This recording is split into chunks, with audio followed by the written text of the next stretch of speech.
December 13th, 2023. I am at Joel Pearl, and it's time to get in the weeds. We're always running a little behind because there's always news to break. So why not do that? We'll break some. Well, we're not breaking the news. We're just writing about the breaking news. No, Joel. Breaking news. Yeah, breaking news. What's the breaking news? Yeah. This is the tale of Captain Jack Sparrow sailing the seas.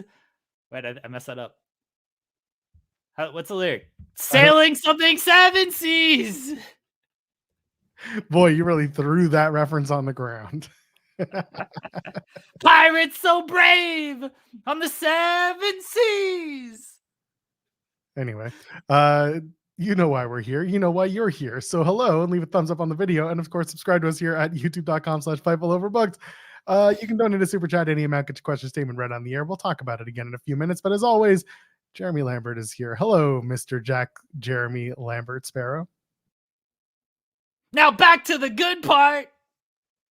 From the day he was born, he yearned for adventure. Captain Jack, giving them the what for.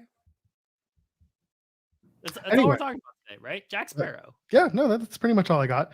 I just got a direct message from the anonymous general manager for ITW saying, quote, "I am mad at both of you." Joel, all we're talking about today is Captain Jack Sparrow, because that's all people want to hear about. And happy birthday to Taylor Swift. Happy birthday, Taylor Swift, December 13th, 1989. That's when she was born. She was born in 1989, Joel. Did you know that? I had no idea. I had no idea that she was born on the 13th of a month. Yep, December 13th. There we go. That's why 13 is one of her lucky, I guess her only lucky number. I don't know. The number I know of that isn't 1989 in her lore.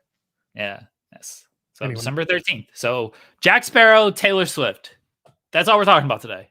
That and apparently the Oba Feminist, because that's what they're going to start calling them. We'll talk a little NXT. You know what? I guess we should probably say Puff is going to be joining us at 11 a.m. Eastern. That's the wrestler Puff. Last time you saw Puff, he was about to slap the shit out of Sean Ross Sapp during his match with Shazza McKenzie at Black Label Pro. I know Puff from his various appearances at Greektown Wrestling. We're going to talk about that. And of course, just the big man has what to say all the time. So we're looking forward to chatting with Puff at 11 a.m. Okay. But I guess, should we have that other chat right now? I mean, what's the other chat?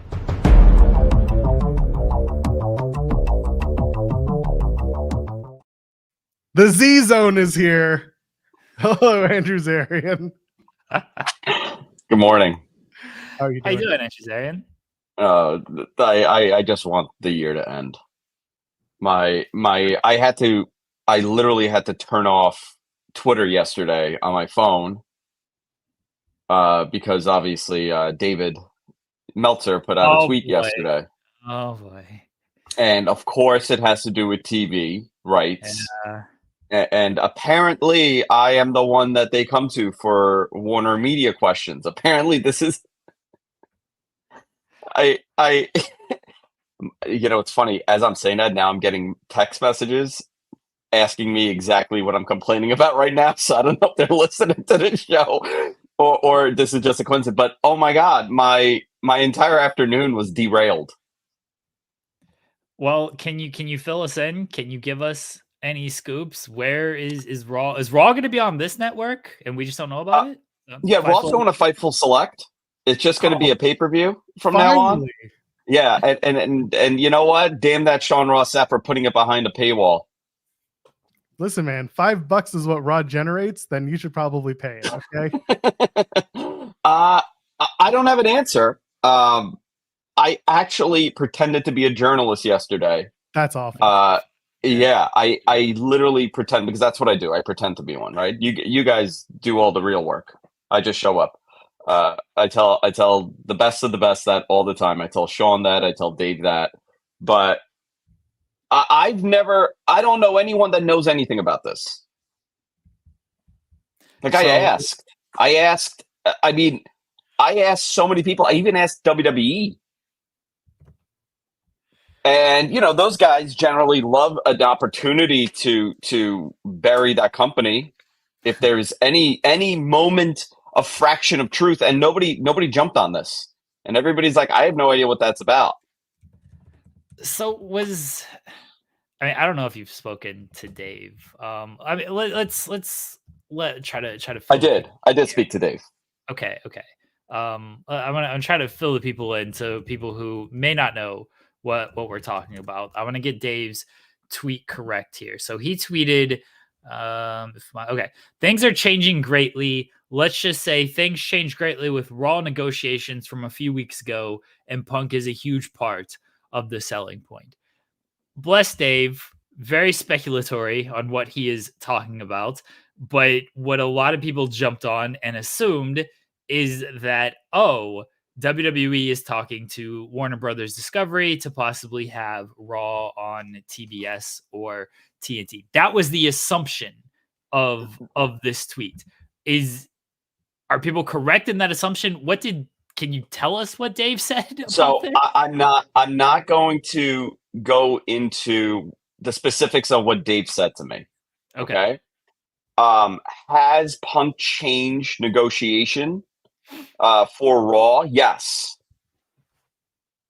It has changed it. I think people that were maybe not as willing to offer more, may be willing to offer more now.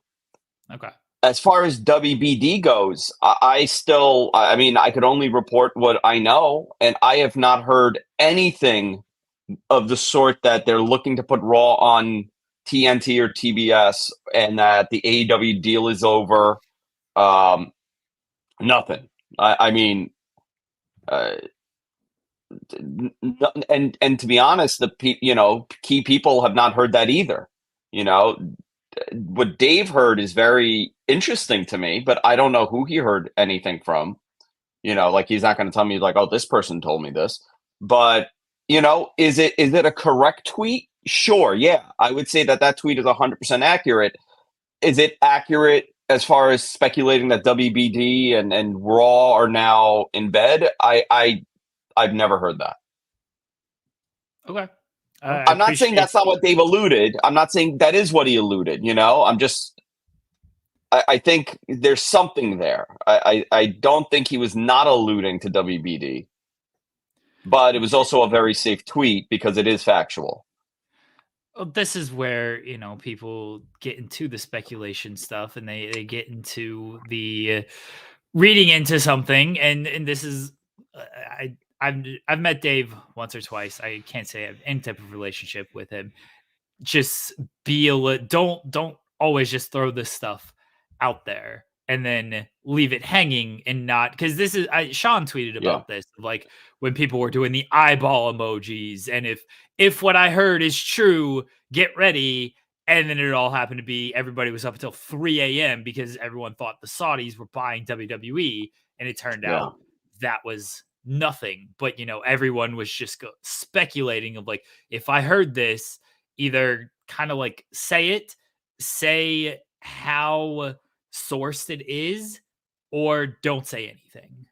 Yeah, I with the Saudi thing, I was pretty careful. The only thing that I think I posted about the Saudis was that the banking on why Vince is using a specific bank, and there's only X amount of banks that could handle that type of transaction because of who the Saudis deal with here in the States and who Vince deals with. So it would have to be like more JP Morgan or I went into something like that. I didn't know, so I can't speculate. I don't like guessing. I like being correct. Otherwise, Andrew Zarian, how you doing besides your sinking house? My house is sinking. Yes, that's a whole problem. I have the insurance company coming today. That doesn't seem good at all. My 124-year-old colonial is going back to the earth, apparently. As it does. You're committed. The earth is committing itself, the house is committing itself back to the earth. That's what's supposed to happen. And it's filled with mold. That's the other part too. That's the other issue. The house has mold now. Oh man, it's coming out of the shower, isn't it? It was coming out of the shower. It's a whole disaster. That whole front of the portion of my house is a disaster right now. Or do we have to start a GoFundMe to get the Zarians a new house? No, thank God. You know what? Thank God I have insurance. Is it built on an Indian burial ground? This was a native land where my house is. So maybe there is some truth to that. When I was a kid, we used to dig for arrowheads in the neighborhood. Yeah.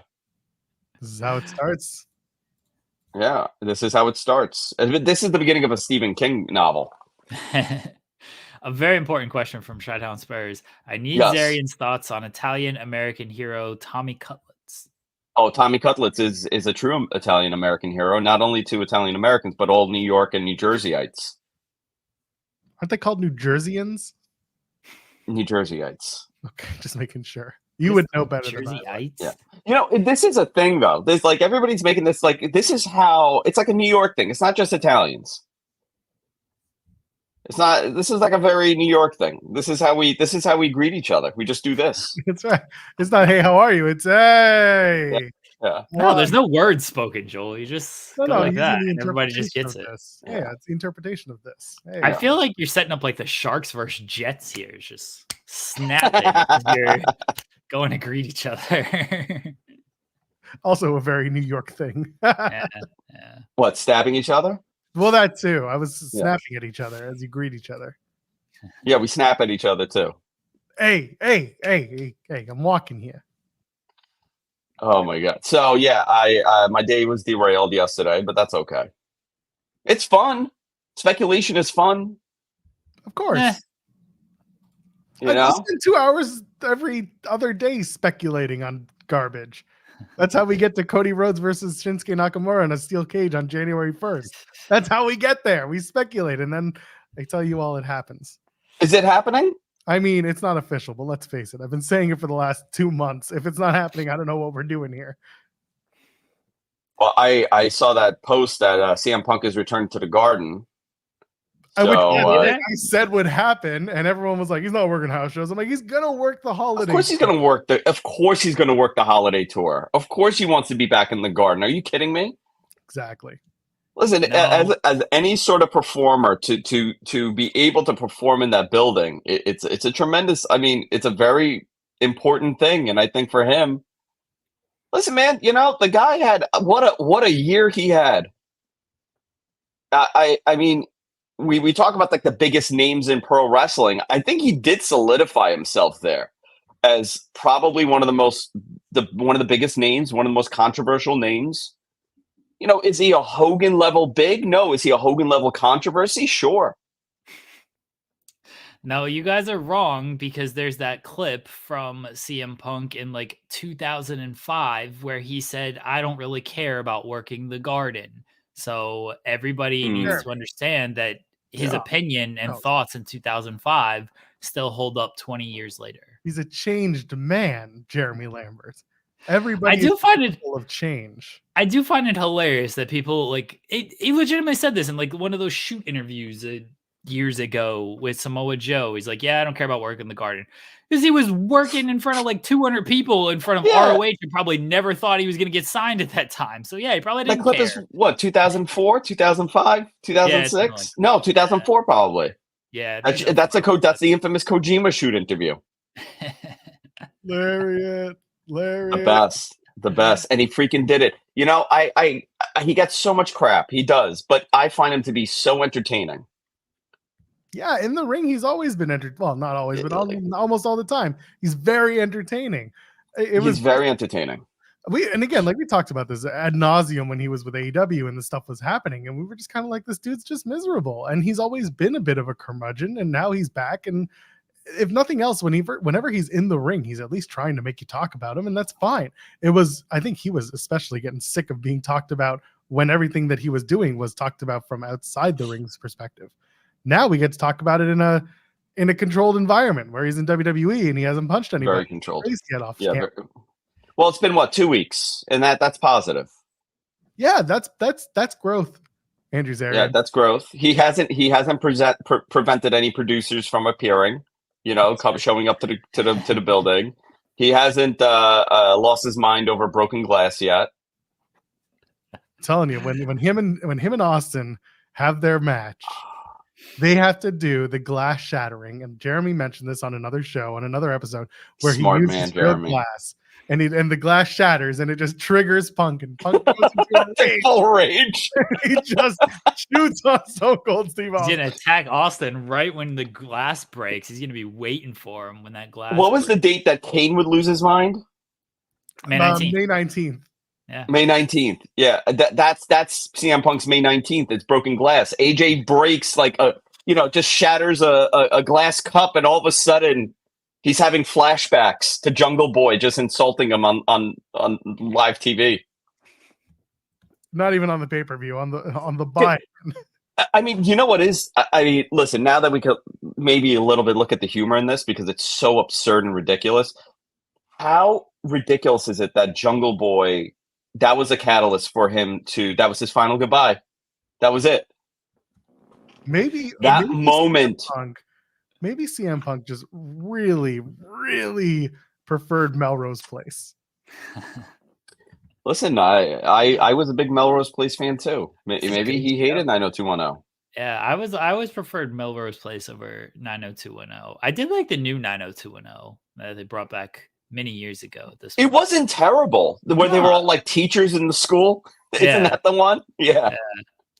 That wasn't bad. It wasn't terrible. For remakes or spin-offs or whatever you want to call it. I guess technically it's a remake. For that, like, it's one of the better ones, I feel. Now, Party of Five, fantastic. Mm-hmm. Yeah. Oh, we've talked about that on this show before. That's where it's a bunch of kids who lost their parents, right? Their parents just died. That seems like a sad show. There's no party going on. It's a sad party, is what it is. Yeah. Yeah. Just cry all day and say, I miss mom and dad. Yeah, that doesn't seem very fun. OC is where it's at. Good job, A-Shock. I didn't get into the OC. Oh, hater. Well, the best part about NXT going to the CW is that if Punk is going to take over Shawn Michaels' job, he can watch One Tree Hill all day on the CW app. Now that's a fantastic show. Some Seventh Heaven to go down with it too. Look at us. Seventh Heaven was a good show. Yeah, CM Punk, Jesus freak Punk over here. Oh man, he could be on that show. That would be a great crossover where he's like a youth pastor. Oh no! A cool youth pastor in the Camden household. He shows up and he starts dating. What was Jessica Biel's character? I don't remember her character name. It was just Jessica Biel. Yeah. And then the older brother doesn't like it, but he has to come to terms with it, and they all have a sit down, and everything is fine. And what's shocking is that the father's a pedo in real life. Yeah, that part really not so great. CM Punk would be great in Riverdale, right? Like, he could do the Riverdale. He could play what if they bring old-timey greaser. What if they bring heels to the CW network? CW likes what's his name? It was the actor's name that's on that show, who also wrestled. Oh, it's CM Punk. Why are you guys acting like you don't know who this is? The actor who wrestled. I feel very dumb, and you guys are making me feel stupider. You're talking Stephen Amell. Yes.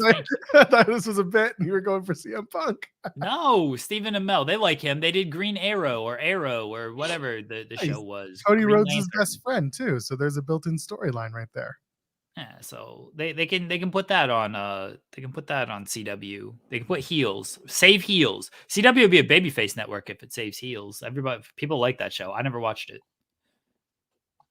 Best CW shows. Veronica Mars, fantastic. Yeah, great show. Does Veronica Mars count as a CW or a UPN show? Because it started on UPN. It's the same network. It just rebranded. The lineage is there. Okay. I would say that. Buffy was fantastic. Yep. Never really watched Gossip Girl, 10 out of 10. I wasn't big on Gossip Girl. Yes. Loved Gossip Girl. Great show. But the creme de la creme was the Gilmore Girls. The best CW show ever. They talk very fast. I'm used to that, though.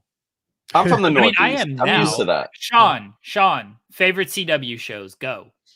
Oh boy, the Wayans brothers. Okay. Isn't that UPN? That's a UPN show. Well, we talked about it. The lineage counts. It all just goes into the CW now. Yeah, if once it hit CW, my answer would be WWE SmackDown. Wasn't it on there one time? Yeah. Okay, that would be it. I don't watch that. My wife used to watch Riverdale. Yep. Yeah. Look that up, Yeah, yep. we're talking about Good show. Riverdale. Jimmy's talking about, wife watches it. I'll tell you what cracked me up about Riverdale. I was asked to give it a chance one time, and I watched. I don't know if it was Archie or whoever beat up like 15 people consecutively, like Yeah. gauntlet style. And They had a lot of like gang warfare in that. You probably Sure did. like that show, Sean. You like gang No, warfare. it's very stupid. It's very stupid. Like, yeah, there were blood and guts matches like very often on that show, and I was like, no, I think I'm done with this. Well, they were all getting messed up on Jingle Jangle. That's the drug on the show. Yeah. What a ridiculous. Was that in the comic book? I don't know. It's so funny because I've heard these phrases like from the other room for years. Oh my God.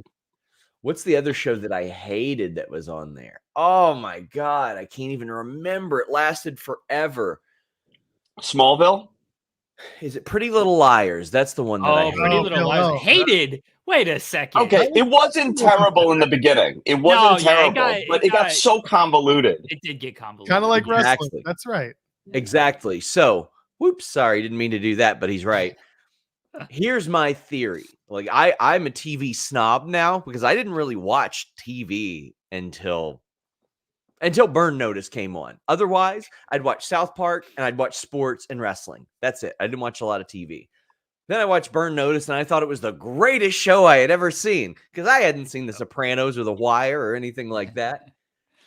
And what changed my mind on everything was Lost, because I still love the premise of Lost. And I love the first season and a half until they get into smoke monsters and time travel and all this goofy stuff. And then I was like, I started to see, oh, you know what? They're really just stretching this. They're just stretching this to make it longer and longer and longer. And that was 120 episodes, and it was way too long. About 3 seasons into Pretty Little Liars, I tell my wife, you know they're just stretching this, right? And even she gave up. I just looked, 160 episodes. Yeah, it was much. I started watching that show when it first came on because I did like the premise of it. And then I think I gave up like after about 100 episodes or so. I was like, are you ever going to get to the point? And then I tried to go back and rewatch it and I still couldn't do it. I was like, oh, I still can't do this. I'll tell you what drives me nuts. When I see on Twitter someone or any social media saying, I'm doing a Grey's Anatomy rewatch. Did you just plan the next 3 years of your free time out? There are over 400 episodes. Yeah. Okay. And that show, I don't watch TV. This is like a weird thing I do. I only watch wrestling and sports like Sean. Okay. And then I watch like Sopranos on repeat, Seinfeld, and like 5 other shows like South Park. Sean, you and I probably have the same viewing habits. I got so into Grey's Anatomy because my wife would watch it all the time, and there's like 80 seasons of it. And then I realized it's the worst play. Why would you go there? Yes. Yes. They're fornicating in the back rooms. They're killing their patients. They're insubordinate. And then that show got so crazy when they killed everybody. McDreamy's dead. McSteamy's dead. Hey, spoiler for the people that are going to rewatch that starting now, and we'll end up on that plot point in 4.5 years. So sorry. Hold on. Sorry. So I'm gonna add to this. First of all, imagine being in your 20s, being single, and having not much to do.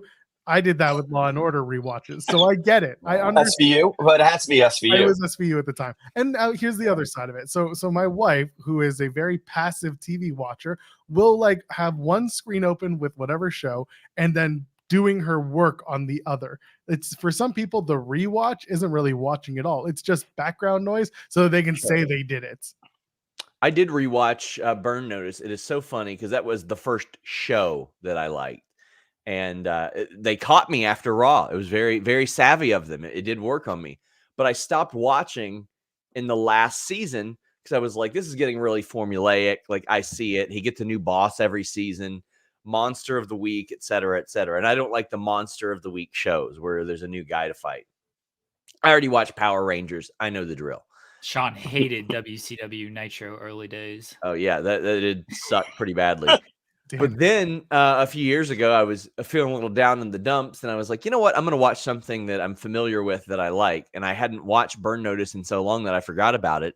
The last season was the best season because they decided they were going to wrap it up, and they're like, let's throw everything at the wall now. Let's do it all. I have started recently The Sopranos for the first time, though, so I'm very excited for that. Ooh. Oh, so what do you think? Fantastic so far, yeah. It's a great comedy. Yeah, it's It's a comedy. It's unbelievably good, I think. What's very special to me is that those people are very realistic in my universe. Yeah. I see them all day long in my neighborhood. They are real. And people are like, oh no, nobody can be that much of a cartoon of a character. I'm like, oh no, those are real people. That is based on true events. Have you seen Tommy DeVito's agent He's the best. Oh, from yeah. the Giants? Have you guys Tommy seen him? Cutlets. Yeah. Yeah, Oh we my God. Zarian was asked about Tommy Cutlets already. Oh, he's incredible. He's incredible. I saw him. For the I'm first an time the other ambassador to day. Italian Americans in the Northeast apparently now. Oh my God, phenomenal! Also, Fargo season 5 on fire. Great show.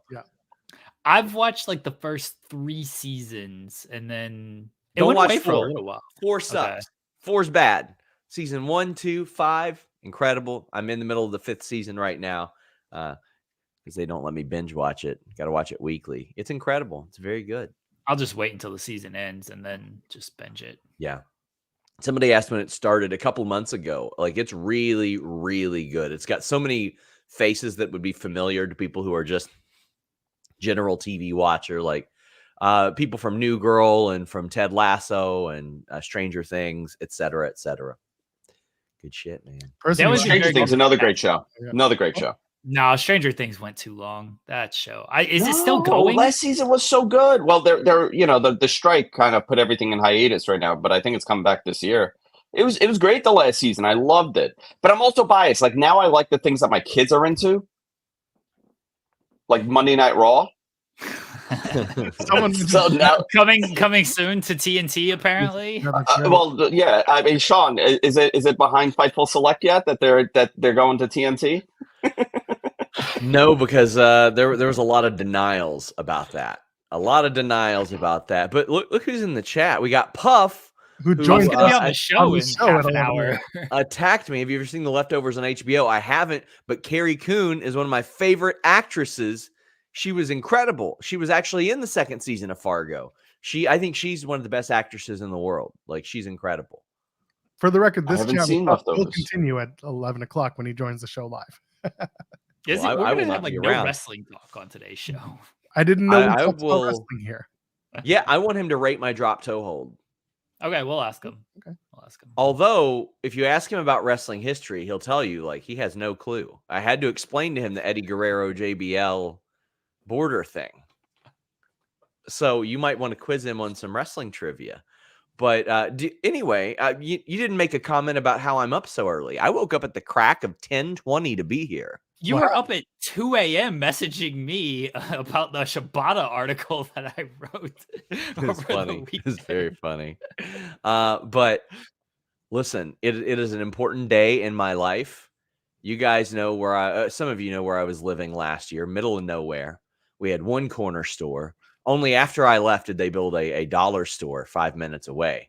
That's how isolated I am. It takes 5 minutes to get to the nearest dollar store. Around the corner from me today opens a 24/7 gas station. Oh my! So this is a big Wow. day in my life. It's a huge milestone. I no longer live there. I live in Lexington, but still, it's the principle of it. Now I am but a minute away from anything that I want. Do I want a little cinnamon roll spin wheel? I can get that at 3 a.m. Do I want to get food poisoning from pizza? I can Yeah. do it. I can do it. I've been doing it for 30 years, so I don't know what to tell y'all. Yeah, me too. Well, listen, some of us weren't born with a silver spoon in our mouth. My Uber Eats bill for the year is so embarrassing that I won't even allude to the number. Yeah, I'm not happy with the amount that I've spent on deliveries since I've lived here. I tell you, Dash Pass was absolutely, they ain't paying us anything. So actually, it was a terrible idea until they tell me to say so. But that's helped me a lot. Yep. We got. I had a terrible food experience Monday for Raw. Scheduled a Pizza Hut delivery for 5:30. You know, you can schedule like the deliveries and stuff. There's your mistake. Yes. Well, okay, maybe, but still, scheduled it for 5:30. Did not arrive until 6:30. Already left. I already left for Raw. And the worst part is you don't get the refund because you don't get the time guarantee. Oh no, I called. Good. And I'm getting. They sent us 3 pastas, which is I don't eat the pasta, but No, we got 3 pastas. Pasta from Pizza Hut. it's actually not terrible. It's not. That's not bad. terrible. No, please, terrible. please. I used to Joel. work at a Pizza Hut. And how was the pasta? Not good. Damn it. Not better now. good. It's better now. Done better. It really, Listen, I could go for a stuffed crust any day. Any day, stuffed crust. I'm a thin crust guy. What do you guys have different pizza methods? Like, for example, traditionally I like pepperoni. If it's frozen, I like Supreme. I've never had a Supreme from anywhere else besides a frozen pizza. There are some places like the American Italian places that pretend they're Italian. They throw a little Italian guy on the front of the box and all that stuff. I'll get the pepperoni and bacon from there. If it's the Hunt's Brothers that you buy at the gas station, I get pepperoni, bacon, sausage. There's different methods. Do you have different methods? I just go cheese, typically. Very basic. I do like a good. If I'm in beef and Home bacon. Alone too, I'm getting a cheese pizza. I ain't never wanted a cheese pizza, but the way the steam rolled off that son of a bitch, oh my God. I have never wanted a pizza more in my life than every time I watch that movie. when my wife and I, when we order pizza, so Canadians don't go after me because that's the cheap pizza. I get it. We get the 2 mediums. What's a pizza? Hold on. What's a pizza? Pizza That's is like Little Caesars. Like It's Little not. Is that Little Caesars? Kind of like Little Caesars, and it's really just because they do the pizza gimmick. Anyway, and we'll get the 4 toppings on 2 pizzas, so 2 toppings each. We'll get grilled chicken and green pepper on one, and then we'll get sausage and mushroom on the other, because we always want to have a veggie and a meat. That's the best stuff. So do you not order from like an actual pizzeria? Once in a while we will, but if we're feeling cheap and we just want to get it delivered to our house because we're like not wanting to do anything else, we'll go for pizza because it's the app. It's just there. You're gonna get diverticulitis. Yeah, it's too greasy. No, I'm a traditionalist. Plain pie, well done. Ooh. Oh, that's the trick. That's like a New York trick, by the way. Yeah, because otherwise Warn you up, Joel. You got to order a well done cheese pie, plain nothing, and then you can get whatever fun pie you want to get. But always well done and thin. I want the bottoms burnt a little. Do you get yours with ranch, Andrew Zarian? Ranch doesn't belong on pizza. You gotta get the dipping sauce. Thank you. I was ready to square up with Denise over this. And then I'll tell you what pissed me off, because, she's like, it's common here in Cali. Of course it is. All the time. And then I ordered from a place called West Coast Gourmet Pizza, and it's phenomenal pizza. And they include a little cup of ranch, and I was about ready to write a letter to this place and then drive it there, fold it up, leave it on the table. When we were in North Carolina for WrestleCade, Alba, Sean, and I went to a pizza place and we ordered our pizza. And the guy was like, "Do you want ranch with that?" And we're all just like, "Huh? What? Why are you offering this?" He's like, "It's a thing here." I was like, "This should not be a thing at all." Mike in the chat room goes, "What's a pizzeria? A pizzeria is where you buy pizza. Yeah. A pizza parlor or a pizza parlor, right?" With a name like Luigi or a Mario or a Giuseppe's. Pasquale's. We got a Pasquale in my little town of Maysville, Kentucky. The best restaurant there is a Pasquale's. Like that's my father. That's there, and then Pasquale. What? My father-in-law's name is Pasquale. There you go. Have him make your pizza. That way you won't die. He makes really good food, but I don't think he's a pizza guy. Nona makes the good pizza. Giovanni's is a big one out here too. We have a Giannino's. That's our favorite pizza place. So funny enough, my father owned pizzerias in the 80s. and every one of them had a very Italian name. And every restaurant that he owned, he pretended that was his name, and he would lie and tell them that he's Italian. I love it. This Persian man with a Persian accent, what a worker, always with a Persian accent, would be like, "Oh no, yes, I'm Pasquale. Yeah, that's my name. I'm from Italy." And they're like, "You're from Italy? Look at that. You don't sound like you're from me." He's like, "No, no, no." And then he would like mumble fake Italian words, every single one. And at the end of the day, you know what his name is? This is his shoot name, Fred. Oh, I love it. The best American Italian food where my grandmother lived at was middle of Vanceburg, Kentucky. There are no Italian people within an hour of that place. That guy couldn't even there was one restaurant. He couldn't even lie. He's like, "I'm Al. This is Al's pizza." I can't even pull off the con here. Because if any Italian people relocated to Vanceburg, Kentucky, they would spend one day there and they'd say, "Yeah, let's get out of here. It's pretty terrible. Pretty horrible."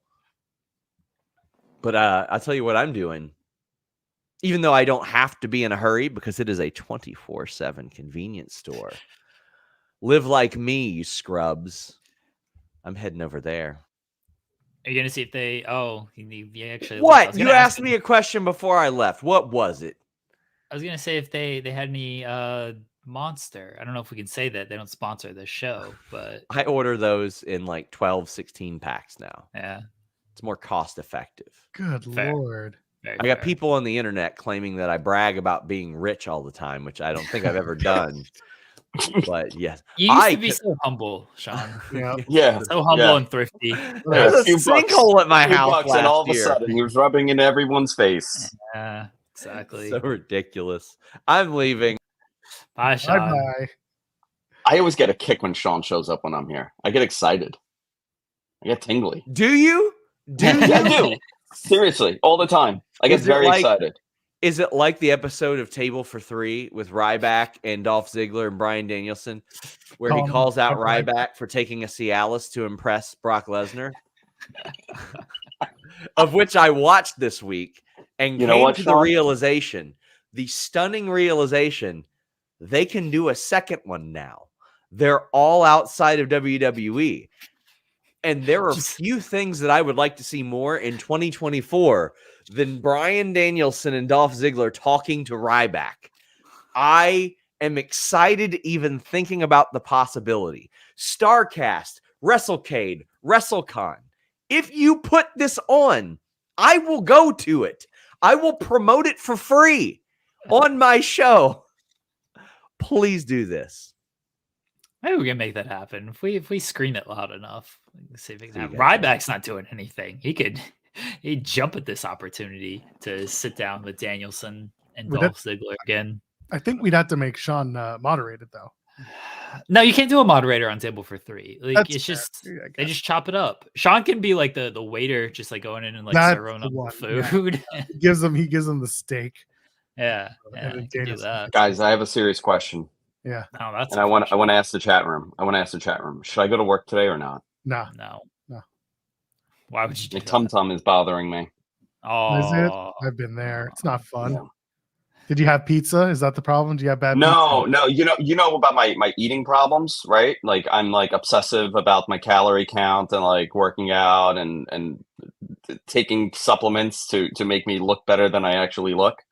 I've ate too much the last 2 days. I had a piece of chicken last night and I had another piece of chicken the day before. Actually, no, Sunday we crushed it. Jess and I did pasta. We made sauce all day.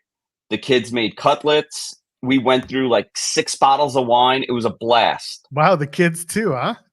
The kids make the cutlet. Yeah. Yeah, the kids drinking the too. wine. Yeah. The kids too. I'll send you the photos, Joel. It was a blast.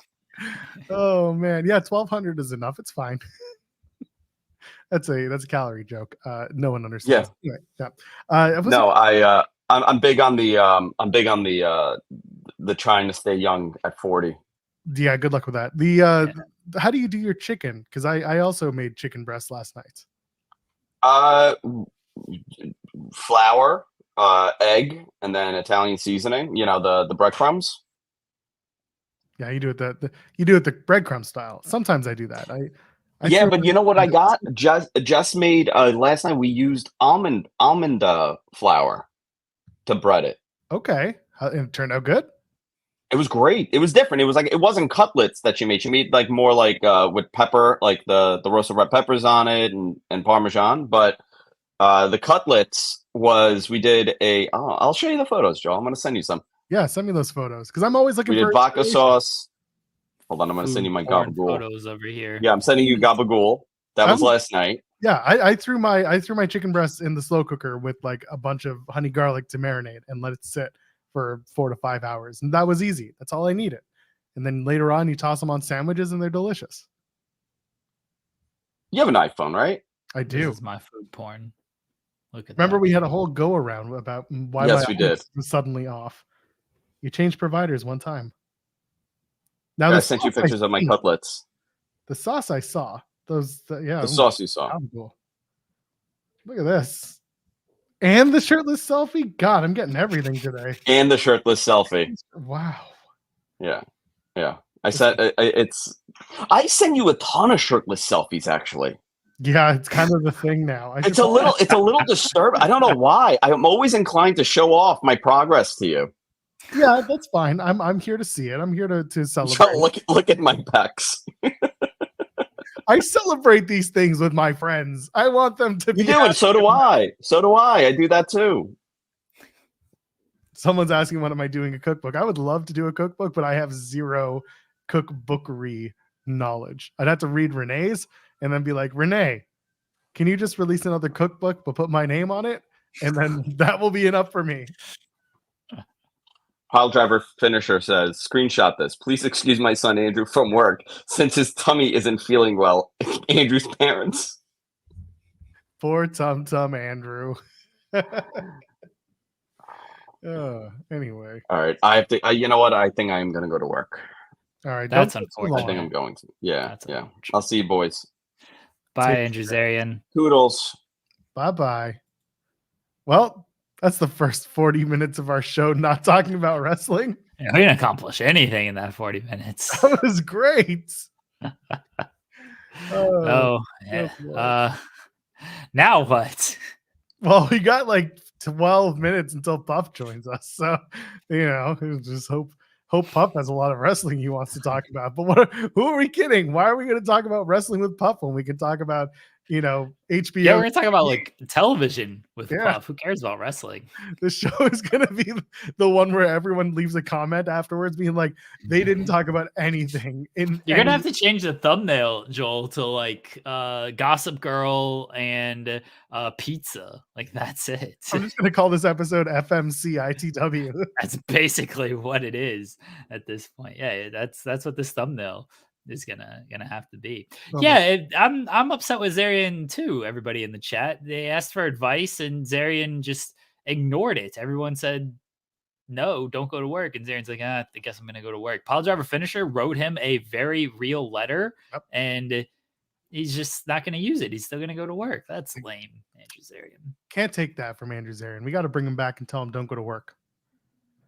I mean, we can try. I don't know if he's gonna listen to us. Yeah, Joel, start timestamping episodes. I've thought about this. Kudos to Rob Wilkins who does that for coexisting. I can't. I'm already doing enough things during this show. I feel like timestamping is nothing. If someone who's here wants to start timestamping, go ahead. Why are you making our chat do this? That's not nice. Our chat's very very good at what they do.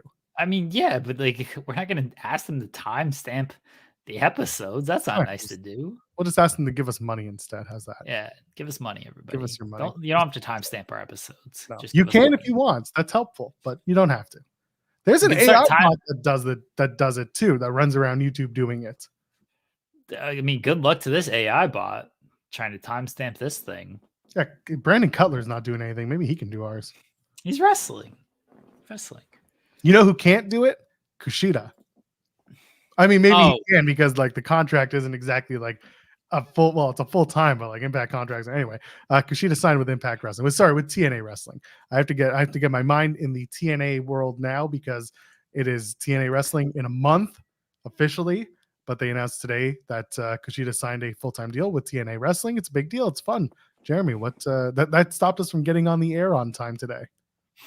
It didn't necessarily stop us. We just decided to make you all wait for the Kushida talk. It's a good get. It's a good get for TNA / Impact as they do this rebrand. Here's what I'm mad about though, Joel. They do these graphics and stuff. Like, they did it for Trent Seven. They got it for Kushida now. These new signing PCO, I guess, was technically like the first one. Like, I'm pull up this graphic for everybody. Where's the cross the line banner? Like, where is Kushida crosses the line?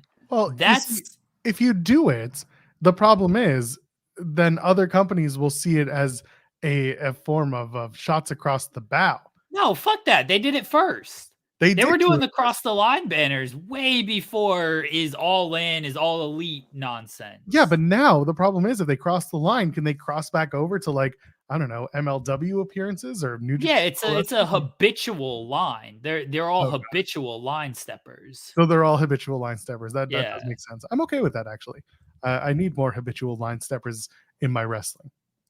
So it's got to be, they got to do the like so and so crosses the line. Otherwise, I don't believe these people are actually signing.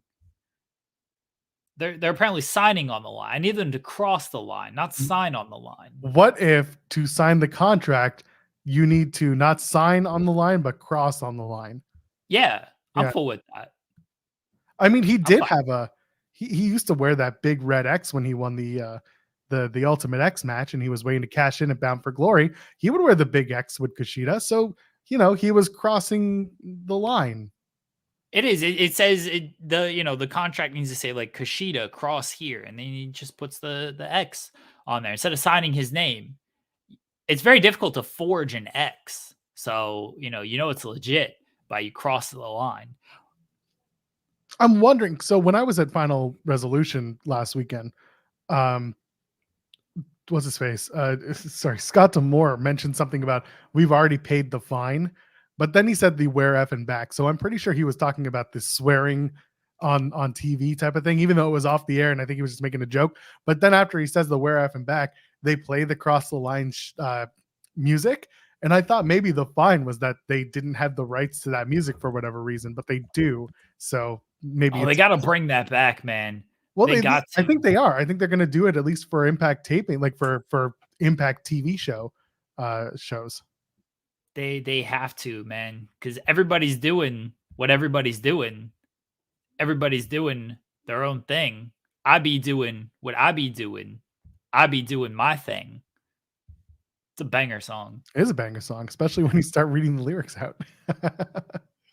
Anyway, Puff joins us in a few minutes. So on the Kushida front, it's an exciting time. They're refreshing their roster as TNA. There's a lot of really cool stuff coming, and I'm looking forward to seeing where they land in terms of the post glow of TNA. You've got Trent Seven, you've got Kushida, and there's going to be more. So looking forward to whatever the new TNA looks like, the new TNA, right?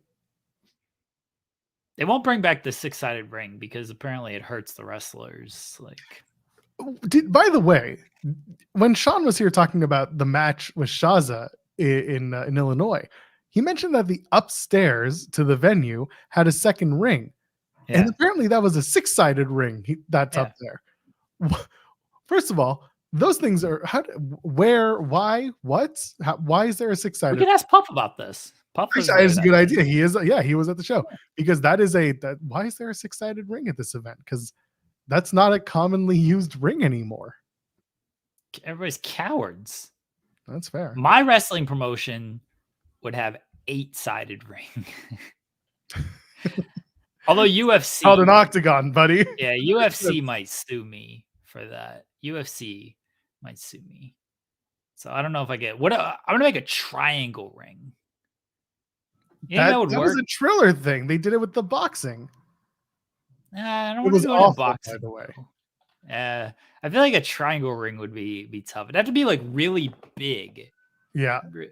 What a diamond ring, and then but it's like a dome, and it's also like a diamond, so like diamond ring. You know what I'm saying? Yeah. Does that make sense? No, it sounds awful. What if it's a No. parallelogram?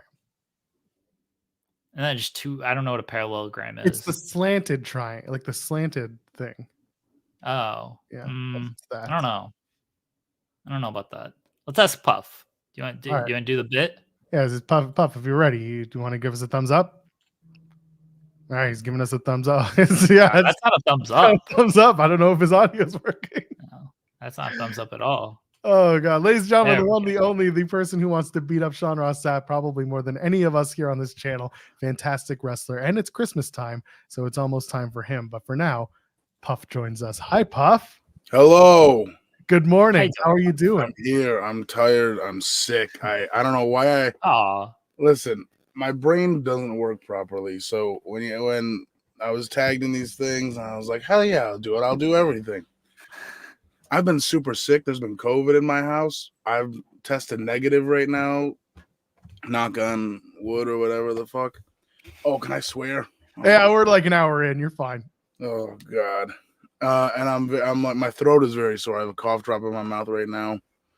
I got a very sore throat, and I decided to come out here and talk a bunch. So That's what perfect. the hell is up? That's fine. I live in a building that's very dry at this time of year, so I'm all congested and messed up, and it's just this is the time of year where everyone just gets a little sick and not feeling so great. I think, you know, even Jeremy is not 100%. This guy's falling apart at the seams. I've been watching. We all are. It's Yeah. wild. Yeah, it's tough. It's tough out here. Got 12 kids running around this house too.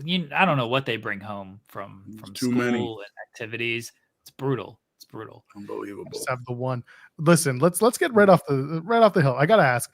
We were just talking about Kushida signing with TNA, and then we were talking about the 6-sided ring. When Sean was at Berwyn for the Black Label Pro show, he mentioned that there's a second ring upstairs in the venue, and it's a 6-sided ring.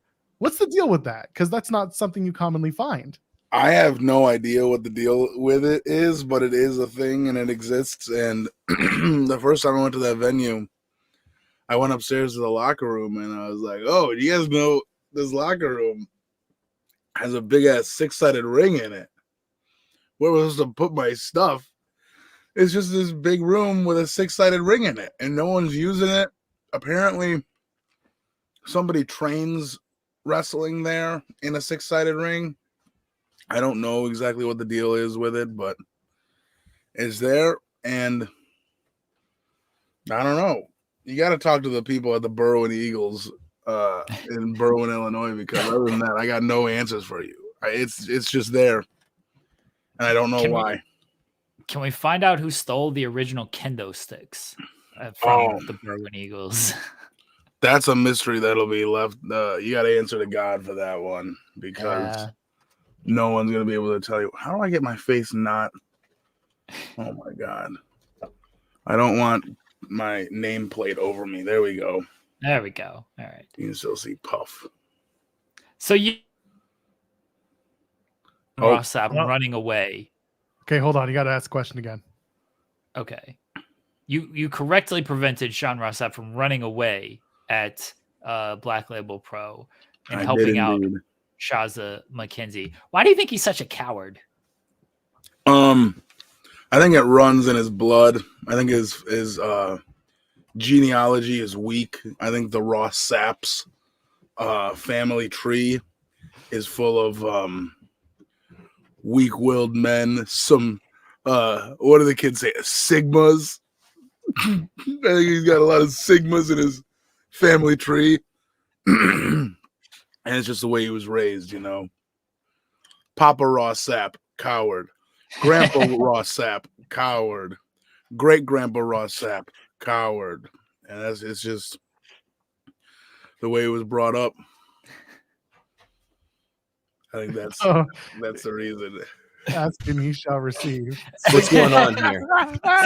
Listen, I was told this guy would be on at 11. I was here to drop some exclusive news before 11. Cut the news. I got breaking news for you. You want to hear? What? Trent Seven signed with TNA Impact Wrestling, bro. Whoa. Can you believe this, dude? I was there. I walked in the building right as it happened. I was like, what? I'll tell you where you weren't. You weren't at the new 24/7 gas station that I just went to. Listen, I don't know. I bought A&W and 7-Up. And how about this? Crispy crunchy chicken. First off, I just want to say Crispy one what? thing. Crispy what? I don't know if they What said was that word crispy cunty Crispy what? chicken. I heard Crispy crunchy chicken. Oh my God. Oh, my God. look at that. in my freaking Peely fridge. Why are you teaming with Shaza? Why aren't we friends? Listen, I got zero sugar ginger ale. Eh. I got zero sugar Dr. Pepper. Okay, that's one we have here too. I got zero Listen. sugar orange, bro. I got That's no good. That's no good. this. No, it's not any good. I've tried No, it. It no, sucks. zero sugar Sunkiss is the best zero sugar orange soda, bro. You're fucked. It's bad. It's terrible. This But guy, Papa let- Ross Sapp coward. Sean let me Ross tell you Sapp what the coward. problem I have here. The crispy crunchy chicken. Why are they getting cute with crunch? Okay. Why are they getting cute with the K's? We would like you just as much with the C's. And also, they almost got a little too cute with the It's K's. dangerous. It's dangerous. It's You wanna stay dangerous. away from a big mistake. I don't like that. All you need is C's. But listen, what are the odds of all the 0-calorie drinks? We're just We got them on What- lock. I feel like we should have had a real conversation before the Shaza match because I think a lot of things could have went a lot of different ways. Listen, I'm a big 0-calorie beverage guy, so Me too. I think we got more in common than we think. You know what? We're going to talk soon. Can We're you- both can you wearing hoodies. forgive- We're both wearing gray hoodies. Mine's green, actually. Oh, it doesn't look green. Yeah, it's green. Some washed out color on that camera. What, Jeremy? I said, can you forgive Puff for, introducing a door and preventing you from running away in the match? And the boomerang, of which Yeah. That was your I have boomerang. recently unearthed new footage that shows you picking up my boomerang and hiding it Yeah, like in your onesie. my wrestling gear. I wouldn't call it a onesie. I've wrestled in a onesie before. Oh, But I thought you were in Santa gear. Maybe I was just oh scared no, of I that was one. wearing a onesie. That was my onesie. Shit, I forgot about that. I was wearing. That is the onesie that I wrestle in sometimes. He, Yeah. said, he said seriously, that's my wrestling gear. I Right, wouldn't yeah, call it a that's my wrestling onesie. gear. I'm like, Yeah, it really looked like a onesie to me. Yeah, it definitely was a Christmas onesie. Oh Mm. my god. I gotta go order something else for lunch as this chicken is mid. It was a pleasure. you The talking crispy about- cunty chicken is mid. Oh my god. You got the 24/7 gas station. This guy doesn't have any 24/7 gas stations. Every 7-Eleven is 24/7. Nah, Right? he's a small town get. He lives in the middle of freaking nowhere. He lives in the weeds. No, that's this show. See what I did there? Eh. Boom. Yeah. What is in the weeds? Tell me about what are we in the weeds about? Oh, absolutely nothing and everything all at the same time. I don't care to talk about wrestling. I mean, I assume you Me do enough neither. interviews talking about wrestling. Let's talk about television. Yeah. So, let's talk about it. You're in the chat talking about the leftovers. What else is Puff watching? What Right other now- television do you enjoy? Right now, I'm doing a rewatch of The Leftovers. I remember I watched it when it was airing live, man, and it's such a good show. And this is the first time I've gone back to it since, and it is one of the best shows I've ever watched. It's just complete insanity. It's like the premise of it is like 2% of the world's population just disappeared one day out of nowhere. And then it's like people coping with it and losing their loved one, like coping with their loved ones, and just like everything that followed. And it's like people just lose their minds after this happened, and it's crazy. I don't know. I don't even know how to explain it. It's really fucked up sometimes. I forgot how brutal of a watch it is. There's some brutal scenes in there that are hard to watch, but it's a great show. And right now I'm almost done with the first season of it. There's only 3 seasons. Other than that, Brooklyn Nine-Nine. Oh, Yeah, losing Andre Brower, that sucked. yeah. I was up all night crying, watching Captain Holt clips. It's so sad. I was in a store yesterday and I was brought to a screeching halt when someone sent me the news. It really bummed me out, man. Yeah, I got all of us. Man. It was, and dude, he was so good, just beyond like even Brooklyn Nine-Nine, right? Everyone points to Homicide and all the roles that he played throughout his career. He was just a fantastic actor. Sucked seeing that. So young too, but yeah, I'm only 61, man. Fuck. Yeah. You never want that. It really sucks. Some people are just finding out now in our chat, so there you go. Oh no, I'm so sorry. Sorry, pals. What's your comfort watch? Like when you're just at home, you're trying to take your mind off stuff. Like what are you watching? Brooklyn Nine-Nine. Really, recently it's been Brooklyn Nine-Nine or You know, I'm realizing that at least in American Netflix, and I know Canadian Netflix is different.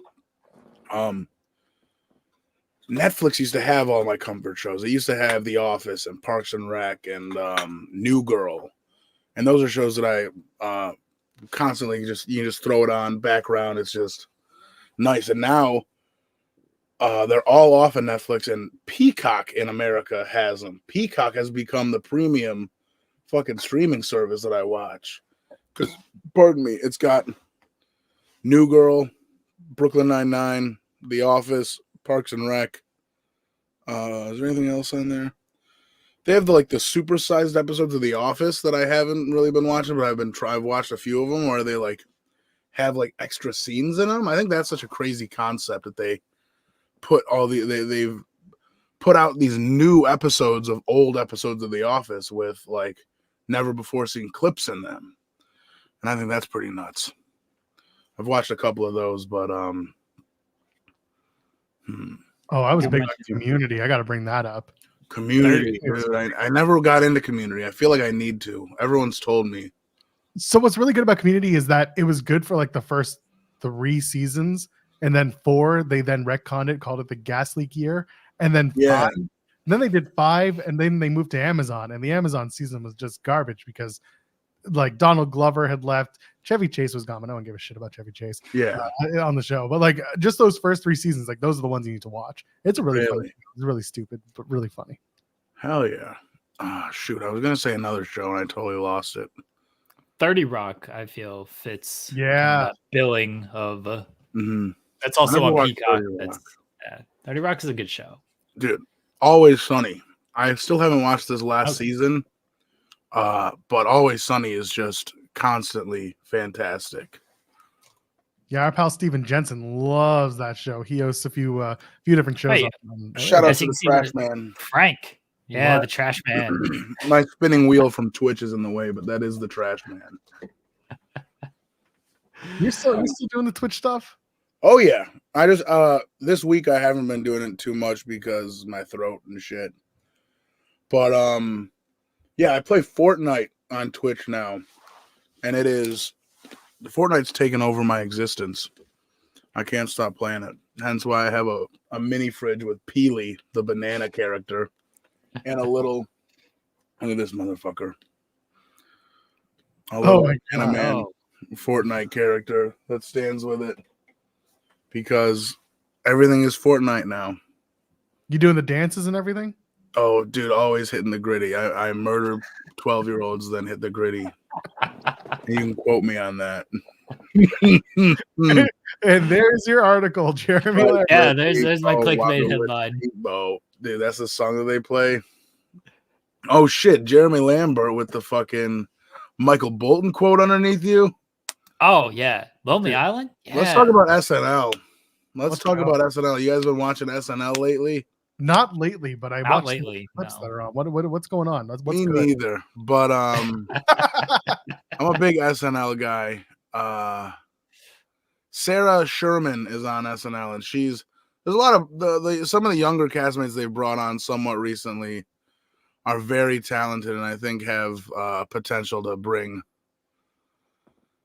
back a nice like a what would you call it? Fucking golden, not golden age, but like a new fucking God, I don't know what are words like. Make it funny again. I don't know. People always talk about how SNL is never funny, dude. And there's a lot of not funny on SNL. There really is.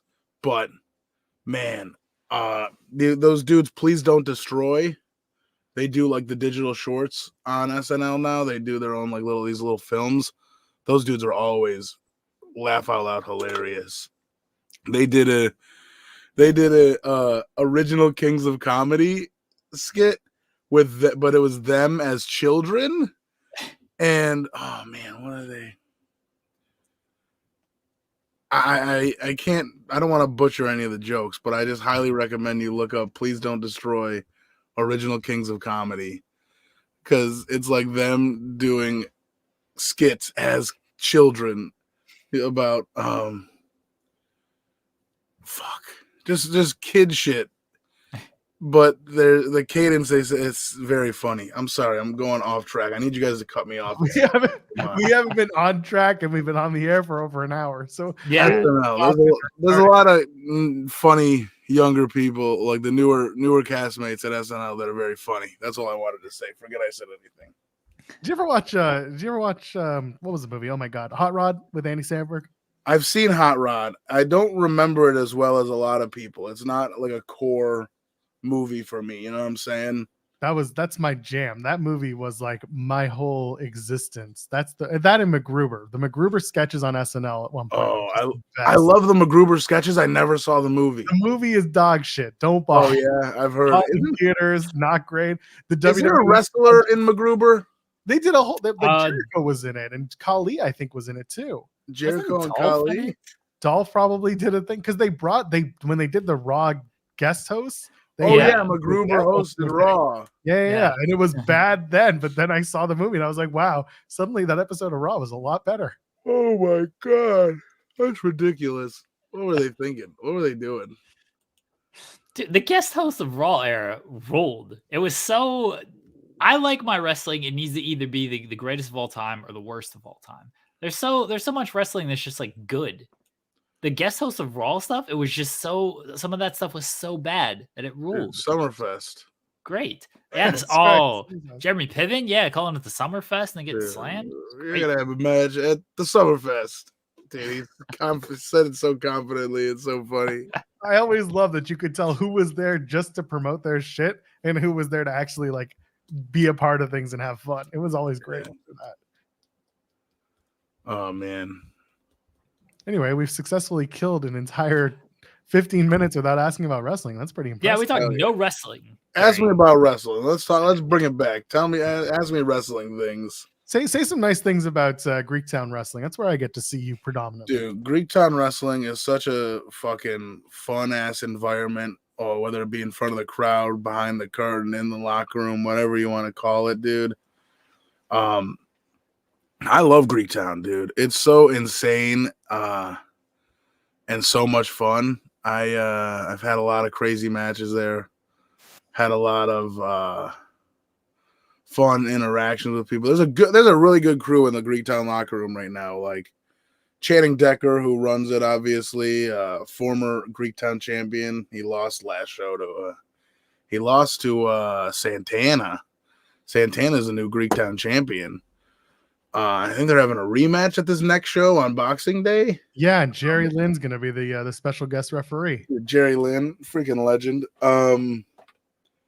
Yeah, that's going to be crazy. I mean, this upcoming show that they're doing is absolutely bananas. They have an arm wrestling match happening. Yeah, this is the most like. So for those who don't know about Greektown Wrestling, first of all, you can watch a bunch of older shows on Fight TV, on Fight Plus. But this is traditionally like a wrestling show, like your independent wrestling show. Yeah. For whatever reason, they're doing a women's boxing match. Yeah. And they're doing an arm wrestling contest. And I don't know if it's because they're running a show on December 26th, which is Boxing Day here, and that maybe the talent are busy and with family, and they're doing something different. And for me, I'm like, what is going on? Dude, it's so different. I think it's gonna be crazy. It's such because like I feel like Greektown gives such a buffet of choices on their shows. You know, they have so many different styles of matches on each show So they have something for everyone, and this is just taking it to the next level. Like there were shows this year where they brought the running back from the Toronto Argonauts, from the Canadian Football League. Yeah, AJ Olette. AJ Olette, he had a match. He wrestled with Jock Sampson against somebody. They do, it's the fact that he's so big in the community, He has so many connections in the community that it's really fucking Greektown by Greektown and for Greektown. You know what I'm saying? Yeah, there's a community vibe, and you can see because the house usually gets filled up, and the kids people are there. come out, man. There's been some crazy, like they, especially when they're running in that church in Toronto, man. They pack that place out. Like, there's been so many times where I've been sitting in the locker room, right?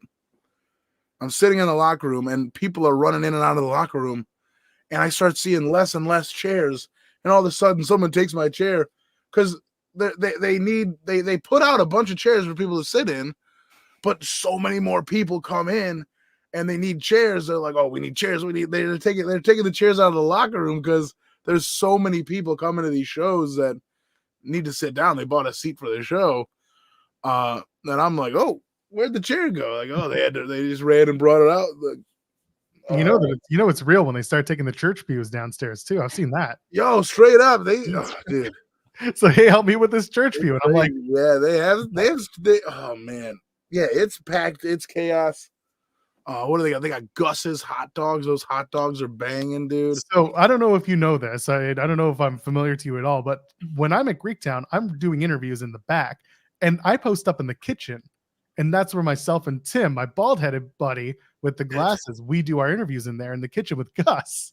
Have you guys interviewed me at all, bro? No, because you're always running around doing your thing. And the last time you were there was in October, and you had a match with RSP, and and Ricky were having a heart-to-heart after the match. That I was like, I'm not gonna touch this because y'all are you're doing your thing. Well, but I appreciate that because that was some serious stuff, man. And that's great. And I'm not gonna pull the curtain back too far, but like I just saw that you guys were chatting, and I was like, no, we're gonna leave it alone. And I know that Puff's here all the time, and I can always grab him when I want to. But you're always on my list. You and the main event. You guys are always on my list. I'll do the main event. That's the thing. Decker really brings in guys that he fucks with, Yeah.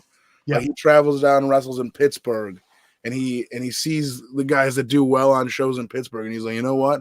I want these guys on my show, and he brings the main event up to the Greektown. Cleveland. He was on shows with all these Cleveland dudes. Now he's got PME, the Philly Marino Experience on the show. Derek Dillinger, Maserati Wes Barkley, dude. I'm that's the thing about Greektown. I am always very excited to go when I'm booked on a Greektown show. When I know I have a Greektown show coming up, that's what I think sets Greektown a little apart from things, because I'm like, man, I can't wait to go to Greektown. I can't wait to go hang out with all my buddies in that locker room. I can't wait to go see Decker, Jock Sampson, all the Ohio dudes, all the Pittsburgh dudes. Like, it's just gonna be a good time.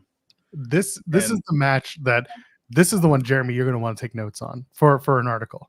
You faced Too Cold Scorpio. This was a while back, and your match was all about wanting to get Too Cold Scorpio to dance, and Scorp being like, no, we're having a serious wrestling match. And people who watch Puff know how you wrestle. You do your thing, and it's different. You do some dancing. Scorpio used to be the same way. Tell me about doing this match. Talk to me about putting it together and working with Too Cold Scorpio, because that was a fun match to watch live. I got to tell you, dude. I'm glad you say that, because man, I'm not usually nervous before matches. I usually am cool, calm, and collected, and I'm like, I know what I'm doing, and I do it. I don't have an issue. I'm not too nervous. But that one was so. I didn't know too much about Too Cold Scorpio. I knew he was a name, like a famous wrestler. He had been all over and done stuff, but I didn't know too much about him. I looked into him a little before the match. But then when it came to the day of the show, man, I didn't know how he operated, man. He doesn't like to call, I think on this kind of show, everybody knows how wrestling works, blah, blah, blah, whatever the fuck. he doesn't like to call anything. He likes to just go out there. And I'm like, oh, I'm not good at that, bro. What? So I was so nervous going out there. I was like, oh my God, I'm going to fuck this up. I'm going to look like a fucking idiot when I fucking forget something or I can't hear him right. And he's going to tell me to do something. I'm going to do something else. He's going to be pissed. He's going to fucking rock my shit or something. I was so nervous, but man, then the music hit. And we went out there and we just fucking played off of each other, man. And he's so fucking sick. He yelled at me afterwards because at the end, I won. Someone like a couple of days ago actually asked me about this match. And they reminded me that I won that match. And they're like, oh, you got a W over Too Cold Scorpio. And I was like, I do? And I remembered, like, after the match, I won, and I was like trying to pay respect to Too Cold Scorpio because I know he's like a legend or whatever. This business is all about respect. So I was like leaving the ring for him, but he was trying to do the same to me, and he got like upset that I tried to do it to him. And he's like, "I'm giving you the ring. That's your moment, bro." And I was like, "Shit, sorry, bro." But yo, that was crazy. It was so much fun, and I remember. Like, and this is something I said to whoever was asking me about this earlier in the week. It was literally earlier this week someone brought this match up to me. That match, like I was so nervous, but then going to the backstage and having other wrestlers tell me how good of a match it was, and it's like usually you have like the audience's reaction and point of view and stuff, but when you have someone who's got like a trained eye in wrestling and knows how like fans and audience members have their opinions on wrestling. And it's always great to have the audience like what you're doing. But when someone who's also a wrestler watches it and likes it and says it's a good match, like that always feels good. So a few wrestlers came up to me and said that was like one of the best matches they've seen me have, blah, blah, blah. Stuff like that. So that was really cool. It was a really fun match too, man. I remember being across the ring from him, and there's a legend about Too Cold Scorpio's member. And man, I remember being across the ring from him, shaking my hips, and he starts shaking his hips, and I see something bouncing in his bands, and I'm like, oh my God. I literally I fell back to the corner. I was like, what the shit, man? That thing's going all over the place. It was crazy, bro. You know why they brought that match up? It's because it happened in December of 2019. We're almost on 4 years ago. So I guess it's coming up in people's memories. I just looked that up. Damn, 4 years ago. Yeah, that's crazy. Jeremy, I don't know if you have another question you want to ask. Oh, I do have a couple of questions. One, I want to ask, were you for or against the Creed playing at Slamilton? Oh man, did you not hear me on commentary? Oh no, I was in the hear me. Yeah, I was there. So no, I did not hear you. I was 100% for. Okay. I may be 110% for. I was going, can you take me higher? Dude, I was losing my mind. They didn't play it enough, and they played it a lot. Thank you. That was insanity, man. That was so sick. I loved every minute of the Creed. It was hilarious.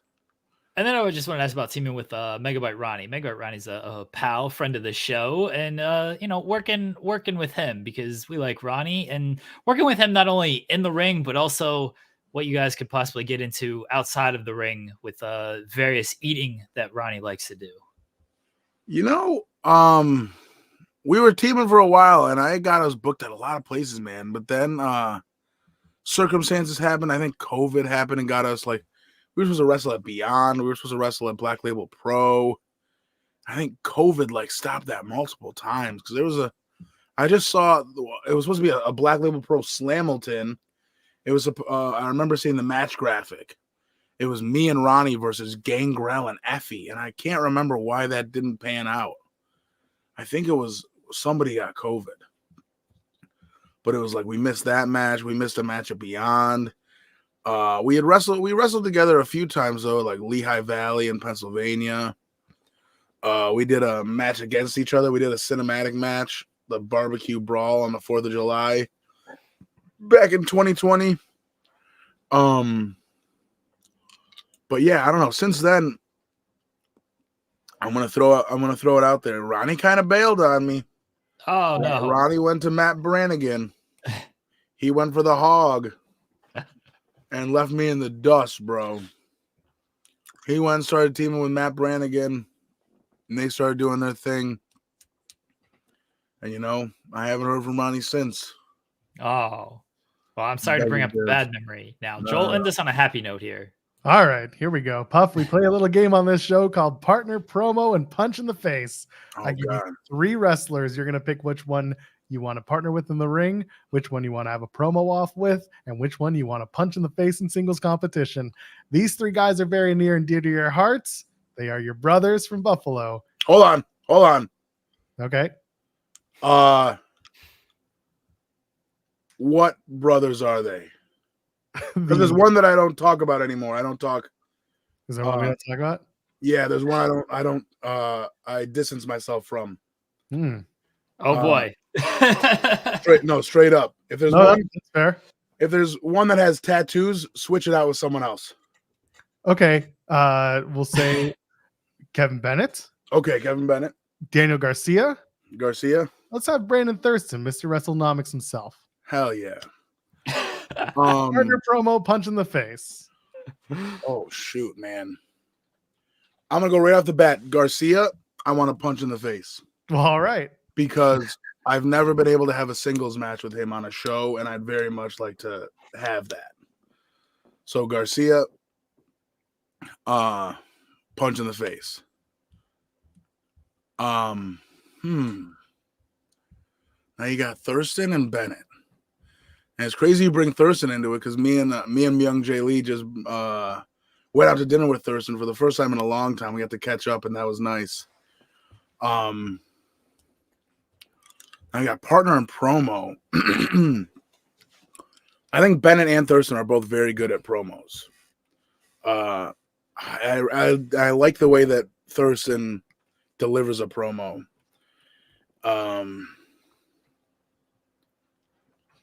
I'm trying to think.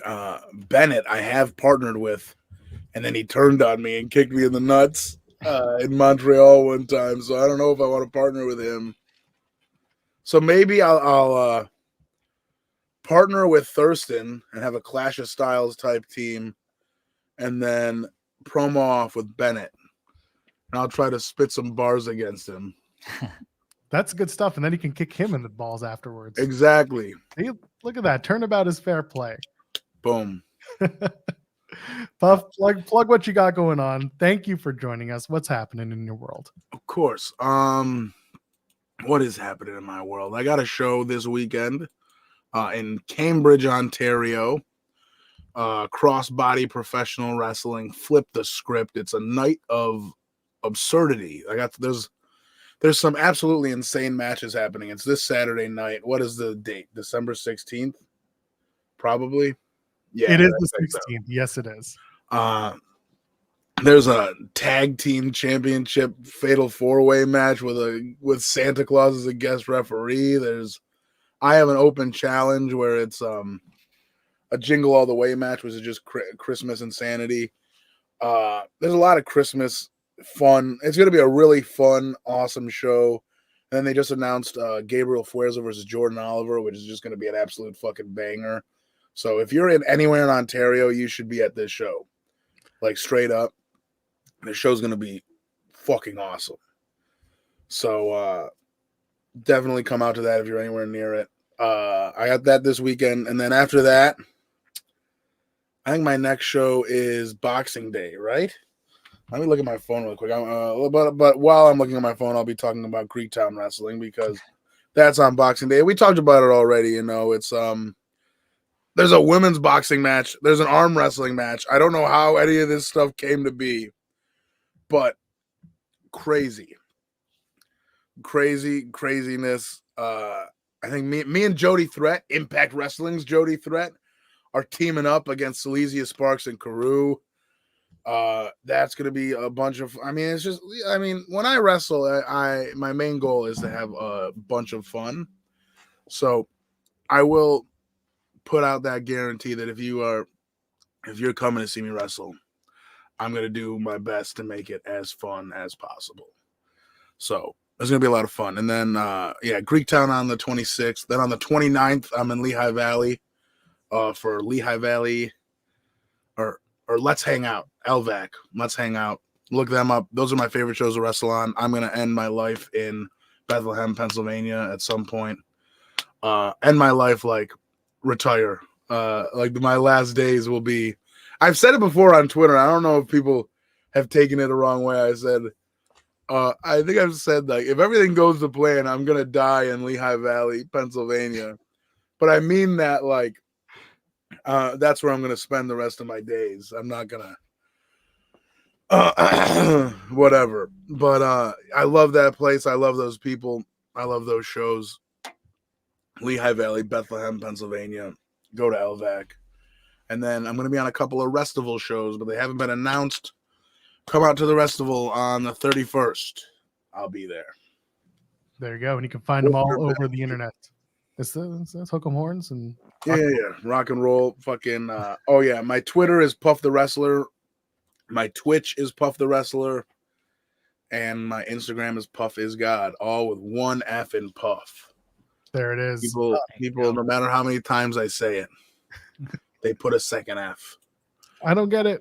What do you want from me, man? I put it in neon lights right above my head. What do you want from me, guys? Whoa, Pop, thank you so much for joining us. This was a blast. I'm glad we were able to do it. Thank you. Absolutely, guys. Anytime that you, even when my throat is fucked, but even when it's not fucked, I'll answer. I'm an idiot. Next time you see Joe Pearl, please punch him in the face. I'd appreciate that. Hell yeah. Listen, I'll punch him in the face unless he can get me a Gus hot dog. If he can get me a Gus hot dog, all's forgiven. Oh, those are so easy to get. I know. I just walk up and say, "Hey, can I have one?" Gus is just like, "Yeah, take it. I don't care. You work here? Okay, go ahead. It's okay." Shout out to Gus. He rules. Shout out Gus. Shout out hot dogs. Shout out specifically his hot dogs, but all hot dogs. I love hot dogs. Shout out hot dogs. Shout out to hot dogs. That's the takeaway from today's interview. Shout out hot dogs. If anyone wants to clip this or make an article, have it talk about my hot dogs and my love for them. There it is. Thank you, Buff. You're the best. Appreciate you. Hell yeah. Peace out. Take care. Oh my goodness. Oh, fantastic.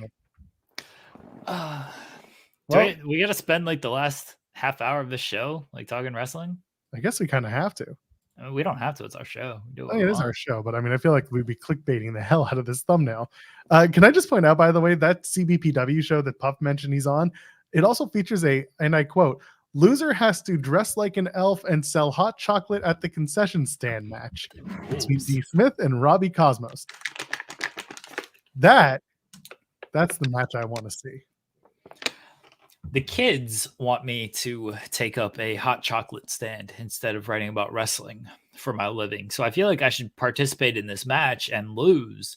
And then I can, get a new job as selling hot chocolate. Yeah, that's a good idea. You should do it. You should try today, take the day off, and there you go. I'm not going to Cambridge. I'm sorry, Mike. I'm not leaving my town anytime soon. Not until Vegas. Coward. That's fair. Okay, we should talk a little bit about this week. Where do you want to start? We're gonna preview Winter is Coming because that is happening tonight. And the big question of where is Sting? We'll get to that. Where is Sting? Where is Sting? That's the only reason they bring out Tony Schiavone on Wednesdays now, and that's fine. So Rollins, Punk, Monday Night Raw.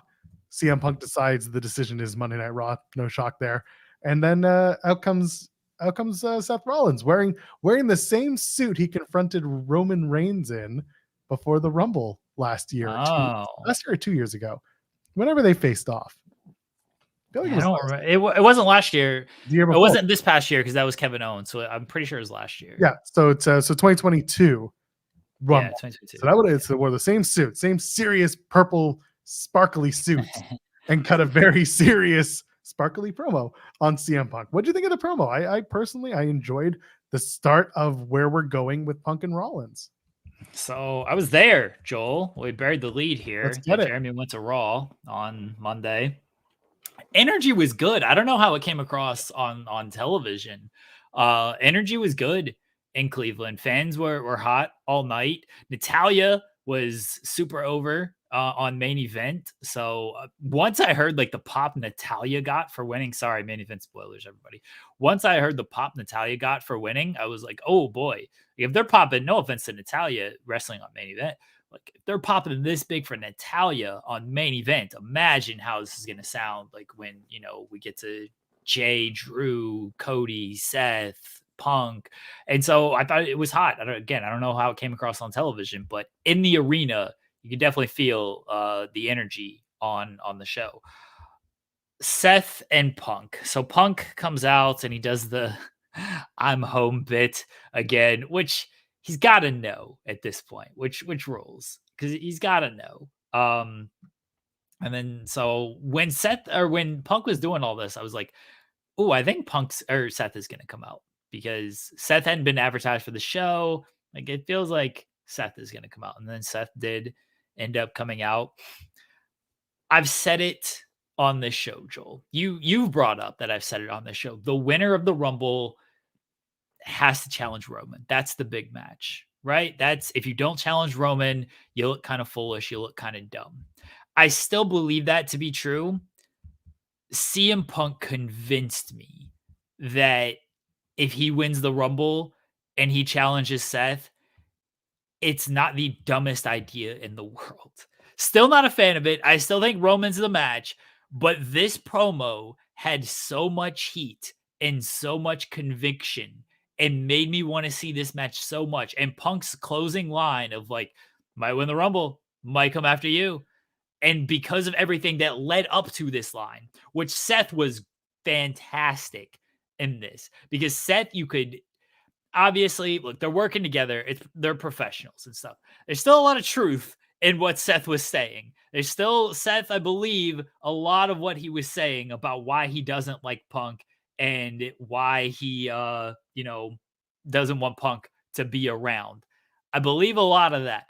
They really sold me on this match, and they sold me on the idea if Punk wins the Rumble, it's not the worst idea ever if he's like, I want Seth. I want to beat Seth to prove that I'm a better wrestler than him, to prove that I can walk in here and take this company that I never left, that this is my home, and to just take all of that from him after he's been working hard for 10 years. Because Roman can be dismissive. Like, I don't want to like go ahead and say how the Roman segment's going to play out. Roman feels like if he's going to respond to Punk, which is a big if because Punk is on Raw now, Roman feels like he would just be dismissive of Punk, right? Like, sure, this dude, whatever. I don't care. I got bigger issues to worry about than CM Punk coming back here. This guy ain't even on my radar. Like, that feels like it fits Roman's bill. That doesn't have the heat that this Seth and Punk promo had. And granted, Roman is good enough to where if he decided to say similar things or if he did go a different direction, I'd be like, oh yeah, Roman and Punk is the match to do because you got the Paul Heyman involvement and everything. But for this particular thing, living in this moment, living with this segment, I was sold on Punk winning the Rumble and challenging Seth if that's where he decided to go. So my brain is a little broken. Only because the Royal Rumble winner should be trying to go after Roman Reigns, given the length of Roman Reigns' title reign. On the other hand, it's very frustrating because it's like it's now a Cody and CM Punk story. It's now one of you is going to win the Rumble and one of you is going to win the Elimination Chamber.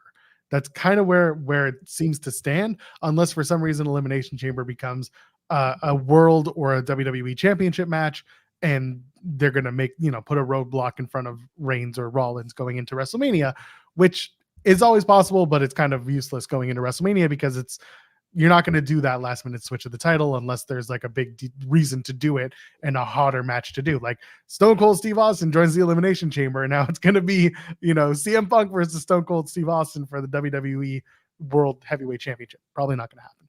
So I'm of the multiple mindsets of like, you can have Rollins kind of gaslight CM Punk into picking him if Punk wins the Rumble, which wouldn't be too hard because CM Punk already seems to have that hate on for Seth and vice versa. But also, do you need the title to do the match? That's the other side of it. Can someone cost Punk the match and then you do Rollins and Punk in a grudge match of some sorts? I don't know. There's a lot of moving parts here that I enjoy, but also if you just want to go Occam's razor, Punk wins the Rumble, Punk challenges Seth, and then Cody wins the Elimination Chamber, and he has to face more adversity en route to winning the World Heavyweight Champion, the undisputed Heavyweight Championship at WrestleMania. So I don't know. Someone had pitched a really interesting idea someplace, I forget where, but the idea being that they do Cody versus Roman at WrestleMania, and it's like the big bloodline finale where everyone who's been involved in the storyline in some way, shape, or form gets involved in some overbooked mess where all the baby faces and heels who have been in the story fight each other off to make sure that Roman and Cody Jensen said this. Was it Jensen? I heard Yeah. other people talk about this too.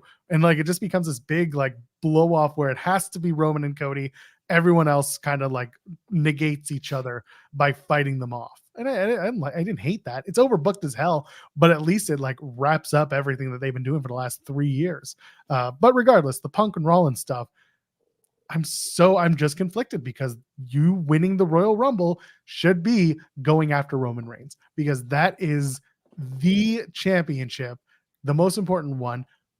But if you go after Rollins and you win the Rumble, you're putting a little bit more prestige behind the World Heavyweight Championship by going after that title.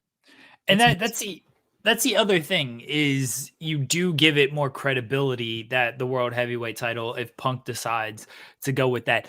Again, I think Punk's the only person that this works with. I don't buy if Cody wins the Rumble and chooses Rollins because this man he's been on Raw since this title was introduced and he showed no real interest to having this title or anything. Like I buy it when it comes to CM Punk. I buy the heat between Punk and Rollins and Punk almost just wanting to fuck over Seth Rollins of like, yeah, you've been here. You say all these things. You're carrying this company. You're going to wrestle circles around me. You're the World Heavyweight Champion. Okay. All right. You know what I'm going to do? I'm going to take that from you. I'm going to prove I'm a better wrestler than you by beating you and taking that title. I buy it with Punk, where I don't really buy it with anybody else that could possibly win the Rumble. Again, if Cody wins, I don't see it. If Damian Priest wins, which I don't think is going to happen, don't really see it. I don't see it with anybody else who could win the Rumble and be like, yeah, Seth is the guy that I want to go after. This promo and just the story between these two made enough to me. I still think Roman should be the option. Don't get me wrong. Don't get it twisted. I still think whoever wins the Rumble should be going after Roman. But I think if it's Punk and he chooses Seth, I'm a little bit like, all right, this isn't the dumbest decision ever. Not the decision I would make, but not the dumbest decision ever. Yeah. And it's again, I don't hate having these options. And then LA Knight's just going to win the Royal Rumble and we're all just going to look foolish. See, LA Knight, it would feel dumb if he chooses Seth. Gunther, it would feel a little bit like Seth, like, okay, but there's no real story there. Drew is a maybe, but he's also just talked about so much bloodline that it's like, yeah, it's got to be Roman. Like everybody has that tie to Roman that it's like you want to dethrone Roman.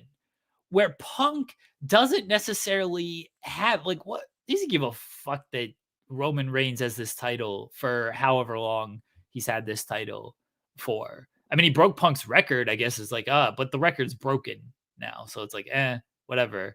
Like he doesn't have that thread to Roman. He has an immediate thread to Seth. And granted, this can change very quickly if we have a Roman and Punk face to face at some point. And I don't know when before the Rumble that's going to happen. I don't know if that's going to happen.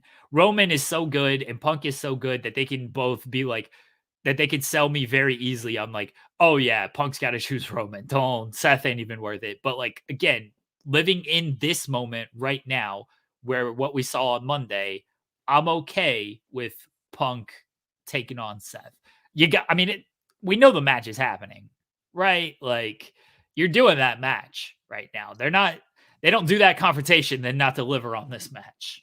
And the fact that Punk was like, I'm entering the Royal Rumble kind of takes out the idea that they'll just not call an audible, but they'll quote unquote call an audible and say, oh, we don't have to wait for this match to happen. Or Mania can happen at the Rumble. And I don't think they'll do that as much as it would be. They'll be in each other's orbit, but they won't be on each other's radar for a bit.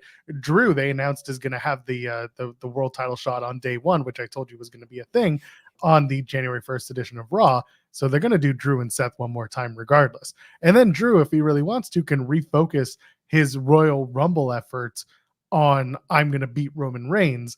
And then you can kind of start that in. But again, Drew is on this heel turn, this I'm not lying type of heel turn.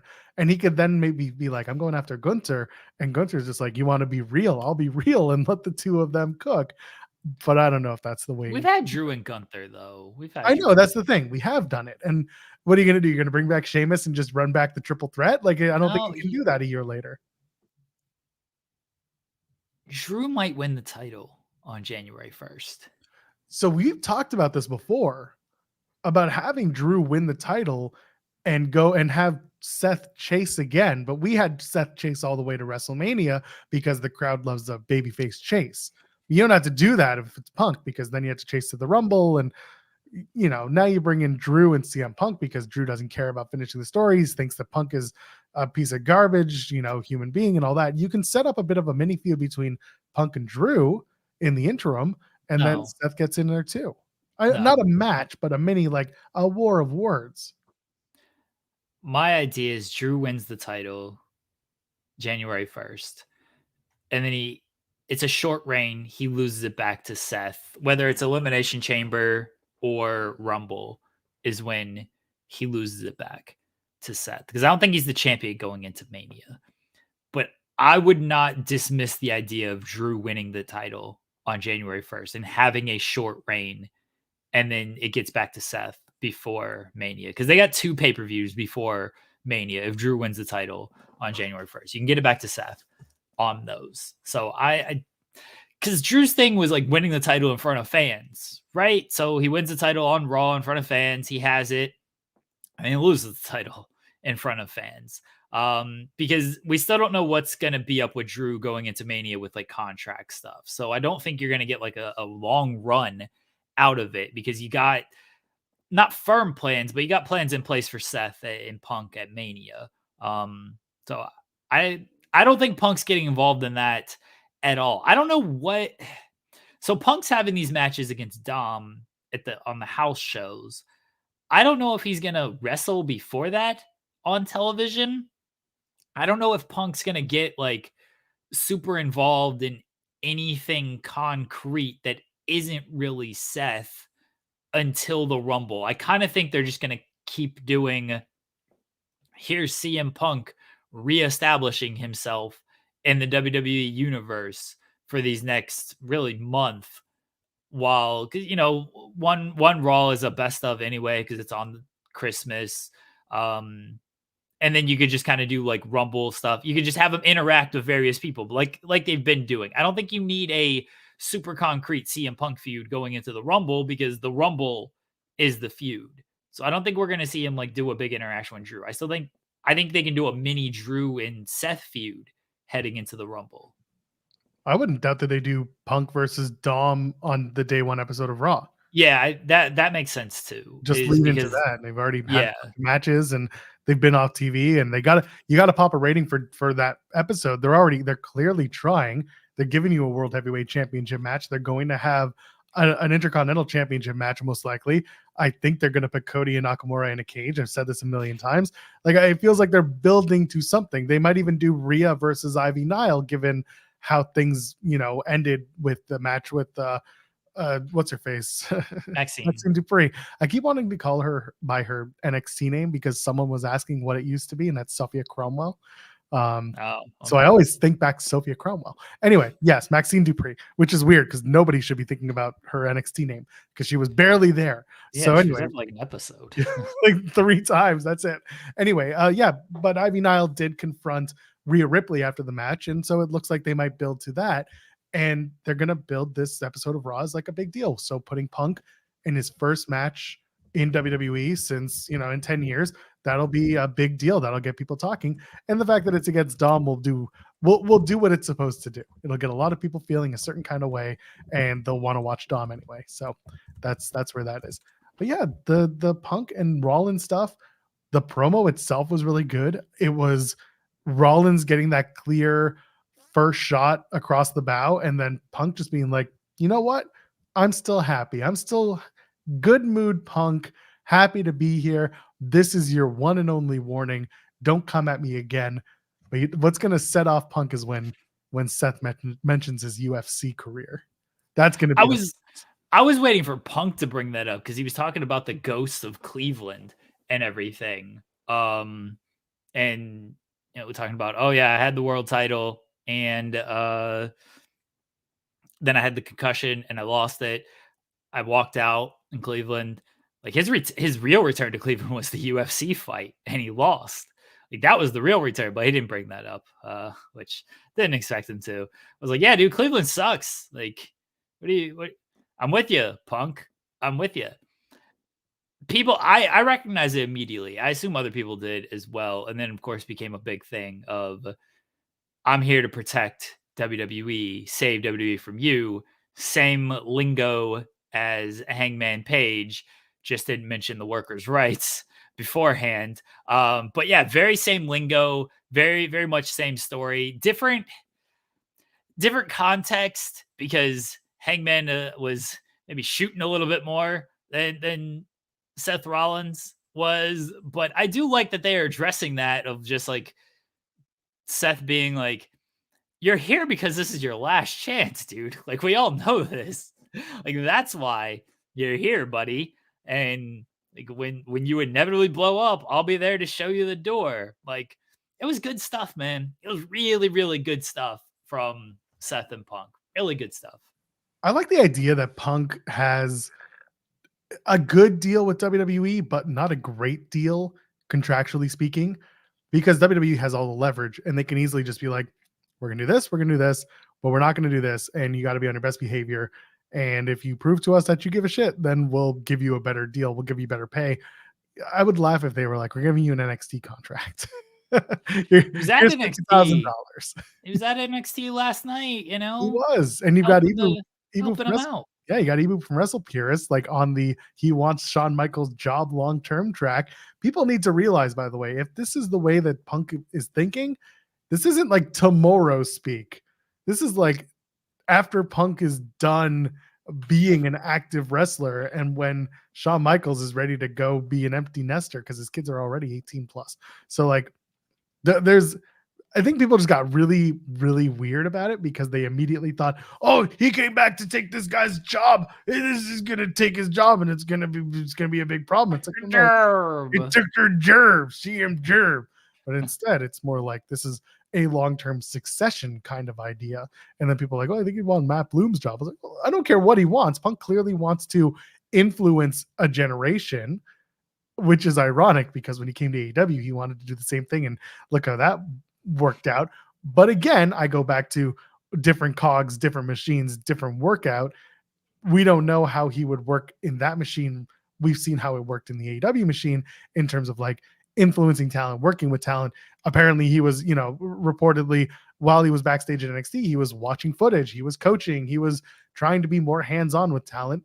And that's not a bad thing because Punk is very good in the ring and very good at getting people's attention. So it's good that he's in NXT. Well, Ace Steel just did an interview with Rip Rogers, and he confirmed that he was working at the Performance Center a year ago. So basically right after Brawl Out, he was back at the Performance Center. and he talked about giving advice and stuff. He's like, yeah, there were like the football players and stuff, like they didn't know who I was. I was just the coach, and they're listening to me because I'm the coach. And then the other guys are like from the independents, like, okay, yeah, I'm a Steele to them. Like they knew me from the independents and everything. I think when it comes to Punk and where people got to realize stuff is, I'm not saying Punk is right or wrong on this, but when you have guys like the Young Bucks, when you have guys like Hangman Page and people who were there from AEW from the start, very well accomplished in AEW, but also outside of AEW before that. It's a different environment than NXT, where it's a lot of college athletes who may or may not know who CM Punk is, what CM Punk did, but they're there to be coached, right? So they're going to listen to their coaches, no matter who their coaches are. And if Punk can get past the fact of like, do you know who I am? And just is like, hey, I'm just your coach, which it seemed like A Steel could. I don't want to speak for him, but he recognized it like, yeah, these football players just saw me as like coach guy. And that's fine. Like that's who they saw me as long as they were listening to me, I don't care. If Punk can get past that, then cool. They can have a fine relationship. And then there will be the independent wrestlers who come in there, and it's a different environment because the guys on the independent scene may have had success in the independent scene. They didn't have success in an AEW environment like Hangman, Young Bucks, Omega, all these guys kind of did. Like, no offense to Carmelo Hayes, but let's take Carmelo Hayes, for example, Christian Casanova on the independent scene. Fine independent career. We can't say he was like a big deal on the independent scene or had any quote unquote big time, however you want to put that in terms, big time success on the independent scene, because success is basically, if you want to use it in a wrestling kind of broad scope, success is being in WWE or being in AEW. Now, Punk again has to concede that, like, again, these athletes might just see him as Coach Phil. And if he understands that and respects that, cool. But there will be the independent people who know CM Punk and know what he's accomplished and will maybe like seek him out and things like that. But yeah, a lot of the AEW guys they had successful independent careers, or they had long established independent careers, or they had a lot of success already in AEW or like a New Japan or something. It's like, yeah, I don't really need to seek advice from CM Punk. I've been a former AEW champion. I don't need to seek advice from CM Punk. I helped build this company. I do wonder what kind of advice Punk was trying to offer, because again, there is different levels of advice. If it's how to get over on a TV product, this is something that these guys didn't have. And it's not a condescending thing. It's just the reality is that you want a guy who has worked TV, who has worked, different variations of television wrestling with cameras. Punk is one of those guys, and more recently than some of the coaches in AEW. So I don't know. I don't know how many people speak to Jericho when Jericho offers advice. Obviously he's well respected. Moxley's another guy that people come to. They get advice from him when they want it.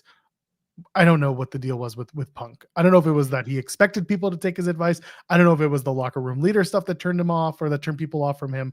It was just it just wasn't a fit. Whatever his expectations of the company and his role in it was, and whatever the expectation from the other wrestlers was, it just didn't fit and it just didn't mold well. It's different too, because if you want to talk like kind of main roster sort of stuff, again, like Hangman Page, I don't know why he was expecting Hangman Page to, and I don't know Hangman Page. I don't know what kind of advice he was or wasn't getting from various people backstage and things like that. And when Hangman says like, yeah, I'd just rather go out there, kind of try and fail. Like, that's just how the man is going to go out there and work. It's worked for him. Like, let's not act like Hangman Page ain't been a success in AEW, because every time he has something substantial, and like, he's been the world champion, he should be the top babyface in the company. But I don't think if like Gunther, for example, is like, yeah, not really taking advice, would would CM Punk take offense to that? Like, is that what we're doing? You're gonna with NXT? It is more younger talent, it's NXT. It's still developmental, but it is people who are still kind of, I don't want to say learning how to work, but in the WWE system, that's sort of what they use it as. Like, I don't think anybody's saying Ilya Dragunov isn't main roster ready and stuff, but Ilya Dragunov is still getting advice from Shawn Michaels. Like, Shawn Michaels is still giving him this kind of advice and things like that. People did take advice from Punk backstage. Powerhouse Hobbs has talked about how Punk was helpful. Ricky Starks has talked about how Punk was helpful. Jade Cargill. Yeah, Jade Cargill. Like, people did take advice from Punk. I think Punk just has to, and a lot of older wrestlers have said this, you just can't expect people to come up to you and look for advice, and you can't force your advice onto people if that is not your role. If you want to watch matches, and I think this is where NXT is actually kind of suitable, because NXT, they are, with some exceptions, Corbin is been main roster, been WrestleMania. Like, the guys who come back down there, they know how the system works. They're down there to they're kind of in that Punk role almost, of like largely to help out. But for NXT, it is a lot of people like still being coached, still seeking advice. And so if Punk's going to be there and watch matches and give feedback, those people are probably going to be open and acceptable to that feedback, compared to if you're trying to watch a Gunther match on Raw and Gunther comes backstage and Punk is standing there and be like, hey, you should have done this. Like, I don't think Gunther is going to be like, yeah, sure, buddy, I should have done this. Like, you can't force that. If Gunther comes up to you and is like, hey, what did you think? Then okay. But like, you can't force that onto people. Yep. I don't know much to add. We're in a different spot now. Now he's gone. He's moved over to WWE. We'll see what coaching is like, if it's something that he wants to do. That's the other side of it. This could have been just him getting a taste and seeing if this is something that's worthwhile to him. Like you said, Jeremy, these are all new athletes for the most part who have never stepped into a ring or are just starting their in-ring career. AEW talent, by and large, not the case. A lot of the talent that we just talked about that, took advice from Punk were also not tenured talent. So again, it's all we're talking about. But we'll see what happens with Punk on screen, because the Road to WrestleMania stuff got a lot more interesting with him in it. Because for a while we were just like, okay, what does Rollins do at Mania? And now we know. I didn't mention this point on Monday's show, but Punk's promo on Friday, I thought it was really good promo. The closing line of like, people are afraid because I'm the monkey wrench.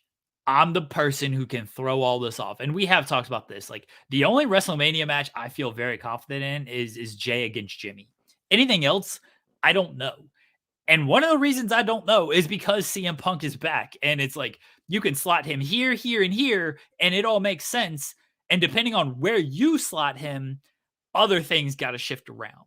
So, like, I love that monkey wrench line from him, because it was one of those, like, yeah, a truthful little line that also made sense on the television product as well.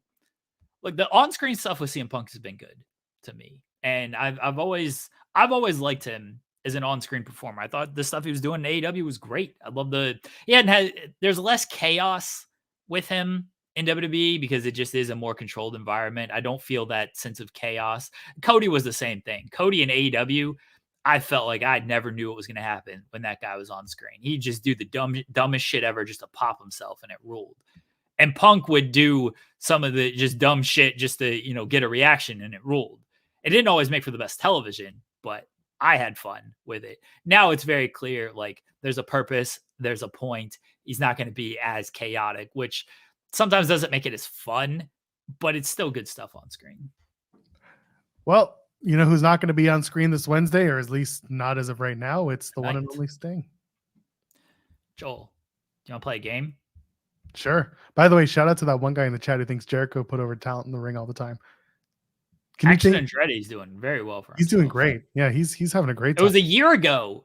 Winter is coming. He beat Jericho. Sounds like it's been the winter of discontent for one Action Andretti. But anyway, Jericho's great. Go ahead. Yeah. Oh, where's Sting? I don't know. I don't see any face paint. He's there. Where's Sting? Where's Sting? Okay, let's find it. Okay.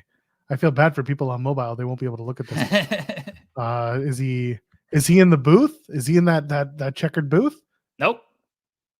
Okay. Is he on the sailboat? Nope. No. Okay. Is he in the smoke of that smokestack on the cruise ship? Nope. Where is Sting? I don't know. Where is he? Is he the donkey? What? Is he the donkey? No. No? Okay. I don't know. Where is he?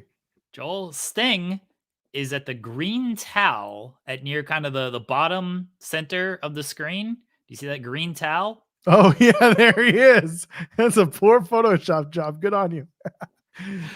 I thought that was a turkey. You got to make it difficult, Joel. Like I feel like I did a good job with this because you were stumped. I'm sorry. Adam Cole was put over by Chris. I'm not doing this right now. Jared, no. Anyway, the Thanksgiving turkey known as Sting down there. I was stumped. Good. Yeah, he blended in. He blended in well. I thought I did a very good job. I used a surfer Sting photo because we're at the beach. Layers. And yeah, it's very. It also felt a little bit more cartoony as well compared to Crow. I felt like Crow Sting would have stuck out a little bit easier had I done that one. So I went with the non-Crow Sting. No Sting on tonight's show as of now. Just a weird decision. Maybe he's not available, and maybe I'm just getting worked up over like nothing type of thing. But a weird decision to not have Sting advertised for this show. But have we thought that maybe Sting is also climbing Mount Everest? Have we taken that into account? I mean, maybe.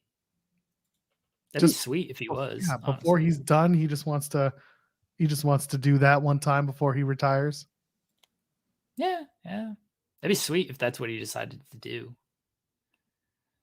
Congratulations if you found Sting, by the way. You can play this game with your friends if you would like to do. I'm actually gonna post it. I'll post it on Twitter. So people apparently Orange Cassidy is also in this image. People in the chat mentioned he's in the image to the left of the picture, about halfway up.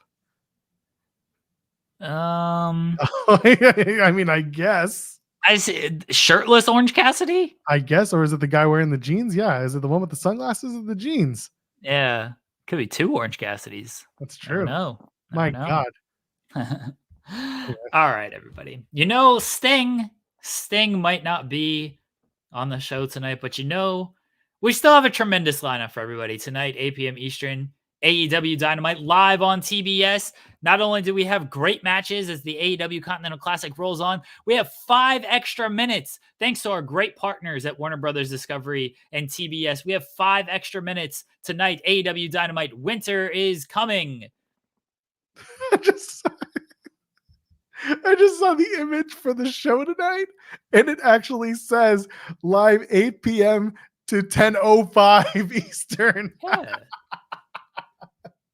They've never done that for an announced overrun. That's so funny. It's so cheesy. It's good. I want everybody to know that they have, great partners at Warner Brothers and TBS, that they're getting 5 extra minutes tonight. Amazing. Will Chisholm said to super chat saying, "Do we really want Sting on TV?"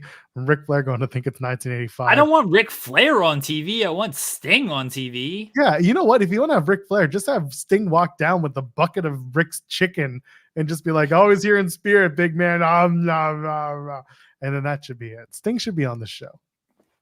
The AEW Continental Classic rolls on with the Gold League match. Roosh takes on Jay Lethal. Can Jay Lethal spoil Roosh's plans to try to win the league?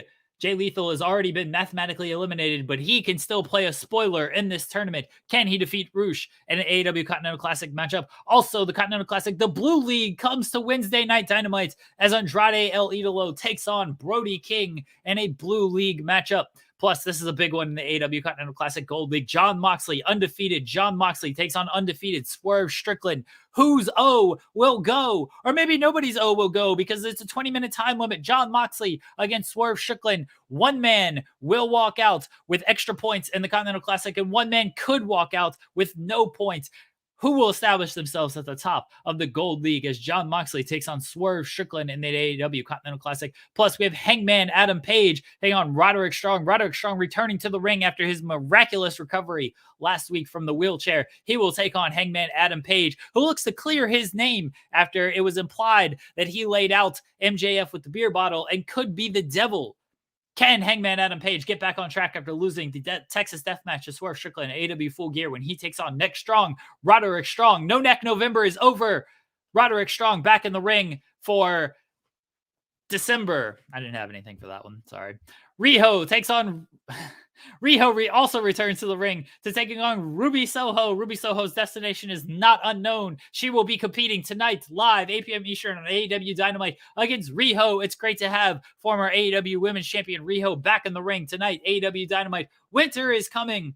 Plus, we'll hear from Samoa Joe. What will he have to say after AEW World Champion MJF was laid out last week, possibly drinking on the job too much, could not compete in the tag team match that never happened, as MJF was laid out and Samoa Joe left the ring, and the guys around the ring, instead of like having the match, just kind of left, and we never had a match last week. We'll hear Samoa Joe's thoughts. He will not be at ROH Final Battle this weekend because he decided to drop the TV title, the ROH TV title, and not defend it, relinquish the title. But he will be live tonight, 8 p.m. Eastern on AEW Dynamite to speak. We'll also hear from Kenny Omega and Chris Jericho, the Golden Jets, the number one contenders for the AEW tag team titles. What will they have to say tonight on AEW Dynamite? Who will Chris Jericho put over after all the great things Chris Jericho has done for AEW, including putting over Ricky Starks, putting over MJF, putting over Action Andretti, putting over Darby Allin, putting over Adam Cole, putting over Jon Moxley. Chris Jericho has lost a lot in his great AEW career. He's put over a lot of people in AEW. Who will he put over on the microphone tonight when he speaks alongside Kenny Omega? And it's going to be great to have the Von Erich family return to Dallas, the great family of the Von Erichs, in conjunction with the Iron Claw movie starring MJF for like 2 seconds. MJF, an executive producer in the film. MJF is part of the film. We're going to have the Von Erichs live tonight on AEW Dynamite, 8 p.m. Eastern, TBS. AEW Dynamite. Winter is coming. It's a great show, as always, for AEW. Winter is coming, a big tradition, an annual staple classic of AEW. Winter is coming. We've had tremendous moments in Winter is Coming history, including Bryan Danielson against Hangman Page, the debut of Sting, who is not maybe going to be there tonight. We shall see. But Winter is coming, one of our big specials in AEW history. You won't want to miss it tonight, 8 p.m. Eastern, TBS, AEW Dynamite. Winter is coming. Thank you to all the great AEW fans. Justified This Is Awesome chant. Okay, why the hell isn't Brody King versus Andrade on Rampage? They got to make up ground. For... Because, Andrade and Danielson missed that week. So... I guess they got to make up some ground. Why are you mad that it's on Dynamite? Why are you hater? It's not the mad. It's just this is a very packed Dynamite, which is fine. But your show is still only 2 hours and 5 minutes this week. I'm just wondering. And plus you're doing a Golden Jet segment. That's probably going to be about 2 minutes. Ruby Soho is going to be about 7 minutes. Von Erich segment's probably going to go 10 minutes. If they fold it in with the Mimosa Joe and MJF stuff, then like that's a 20-minute segment. Page and Strong's probably going to get a good amount of time. Jay White, Mark Briscoe's another good one. Like, there's a lot of good matches. I'm just wondering about timing. Roosh and Jay Lethal, by the way, is a rematch from ROH 19th anniversary show. And do you know who won that match? Is that when Roosh won the title? Roosh was already champion. He defended against Jay Lethal, and he won. Okay.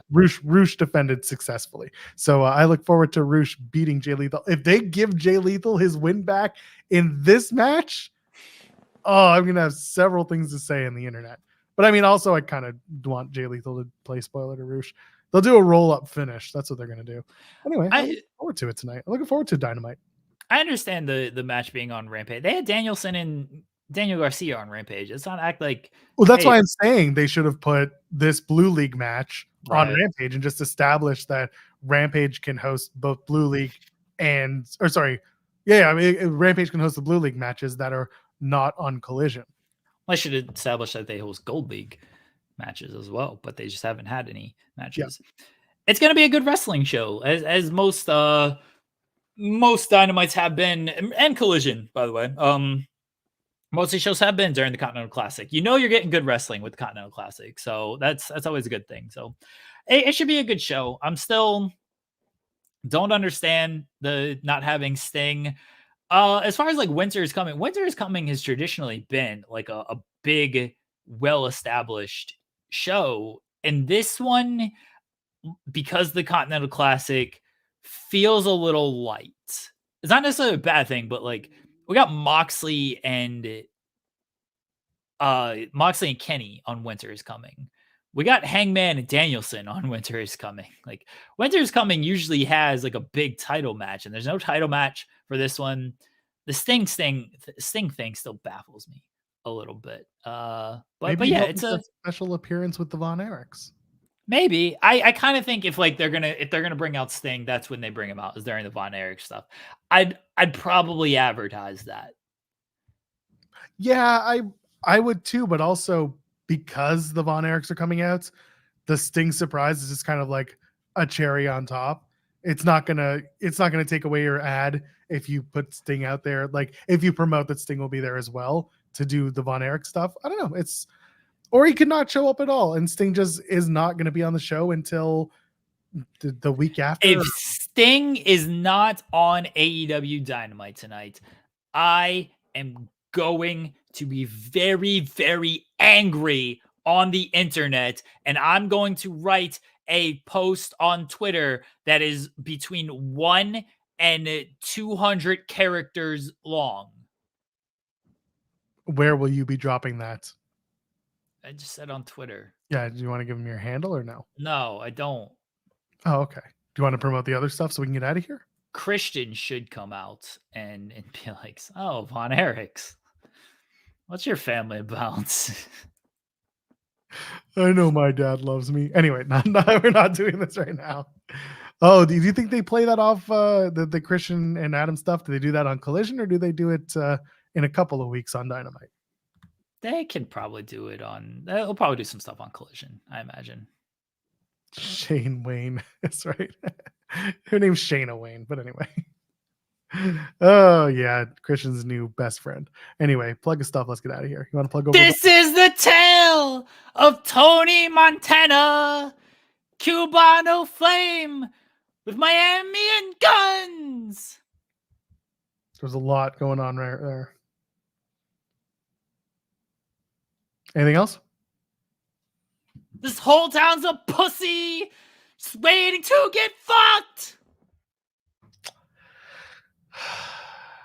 Okay, thumbs up, subscribe to the channel, and I'm at Pearl JOELPEARL. Ladies and gentlemen, friends beyond the binary, we'll see you on Friday. We'll be back, and we might even have a good time. We'll talk about wrestling, maybe not. I don't know. Today we didn't do it today.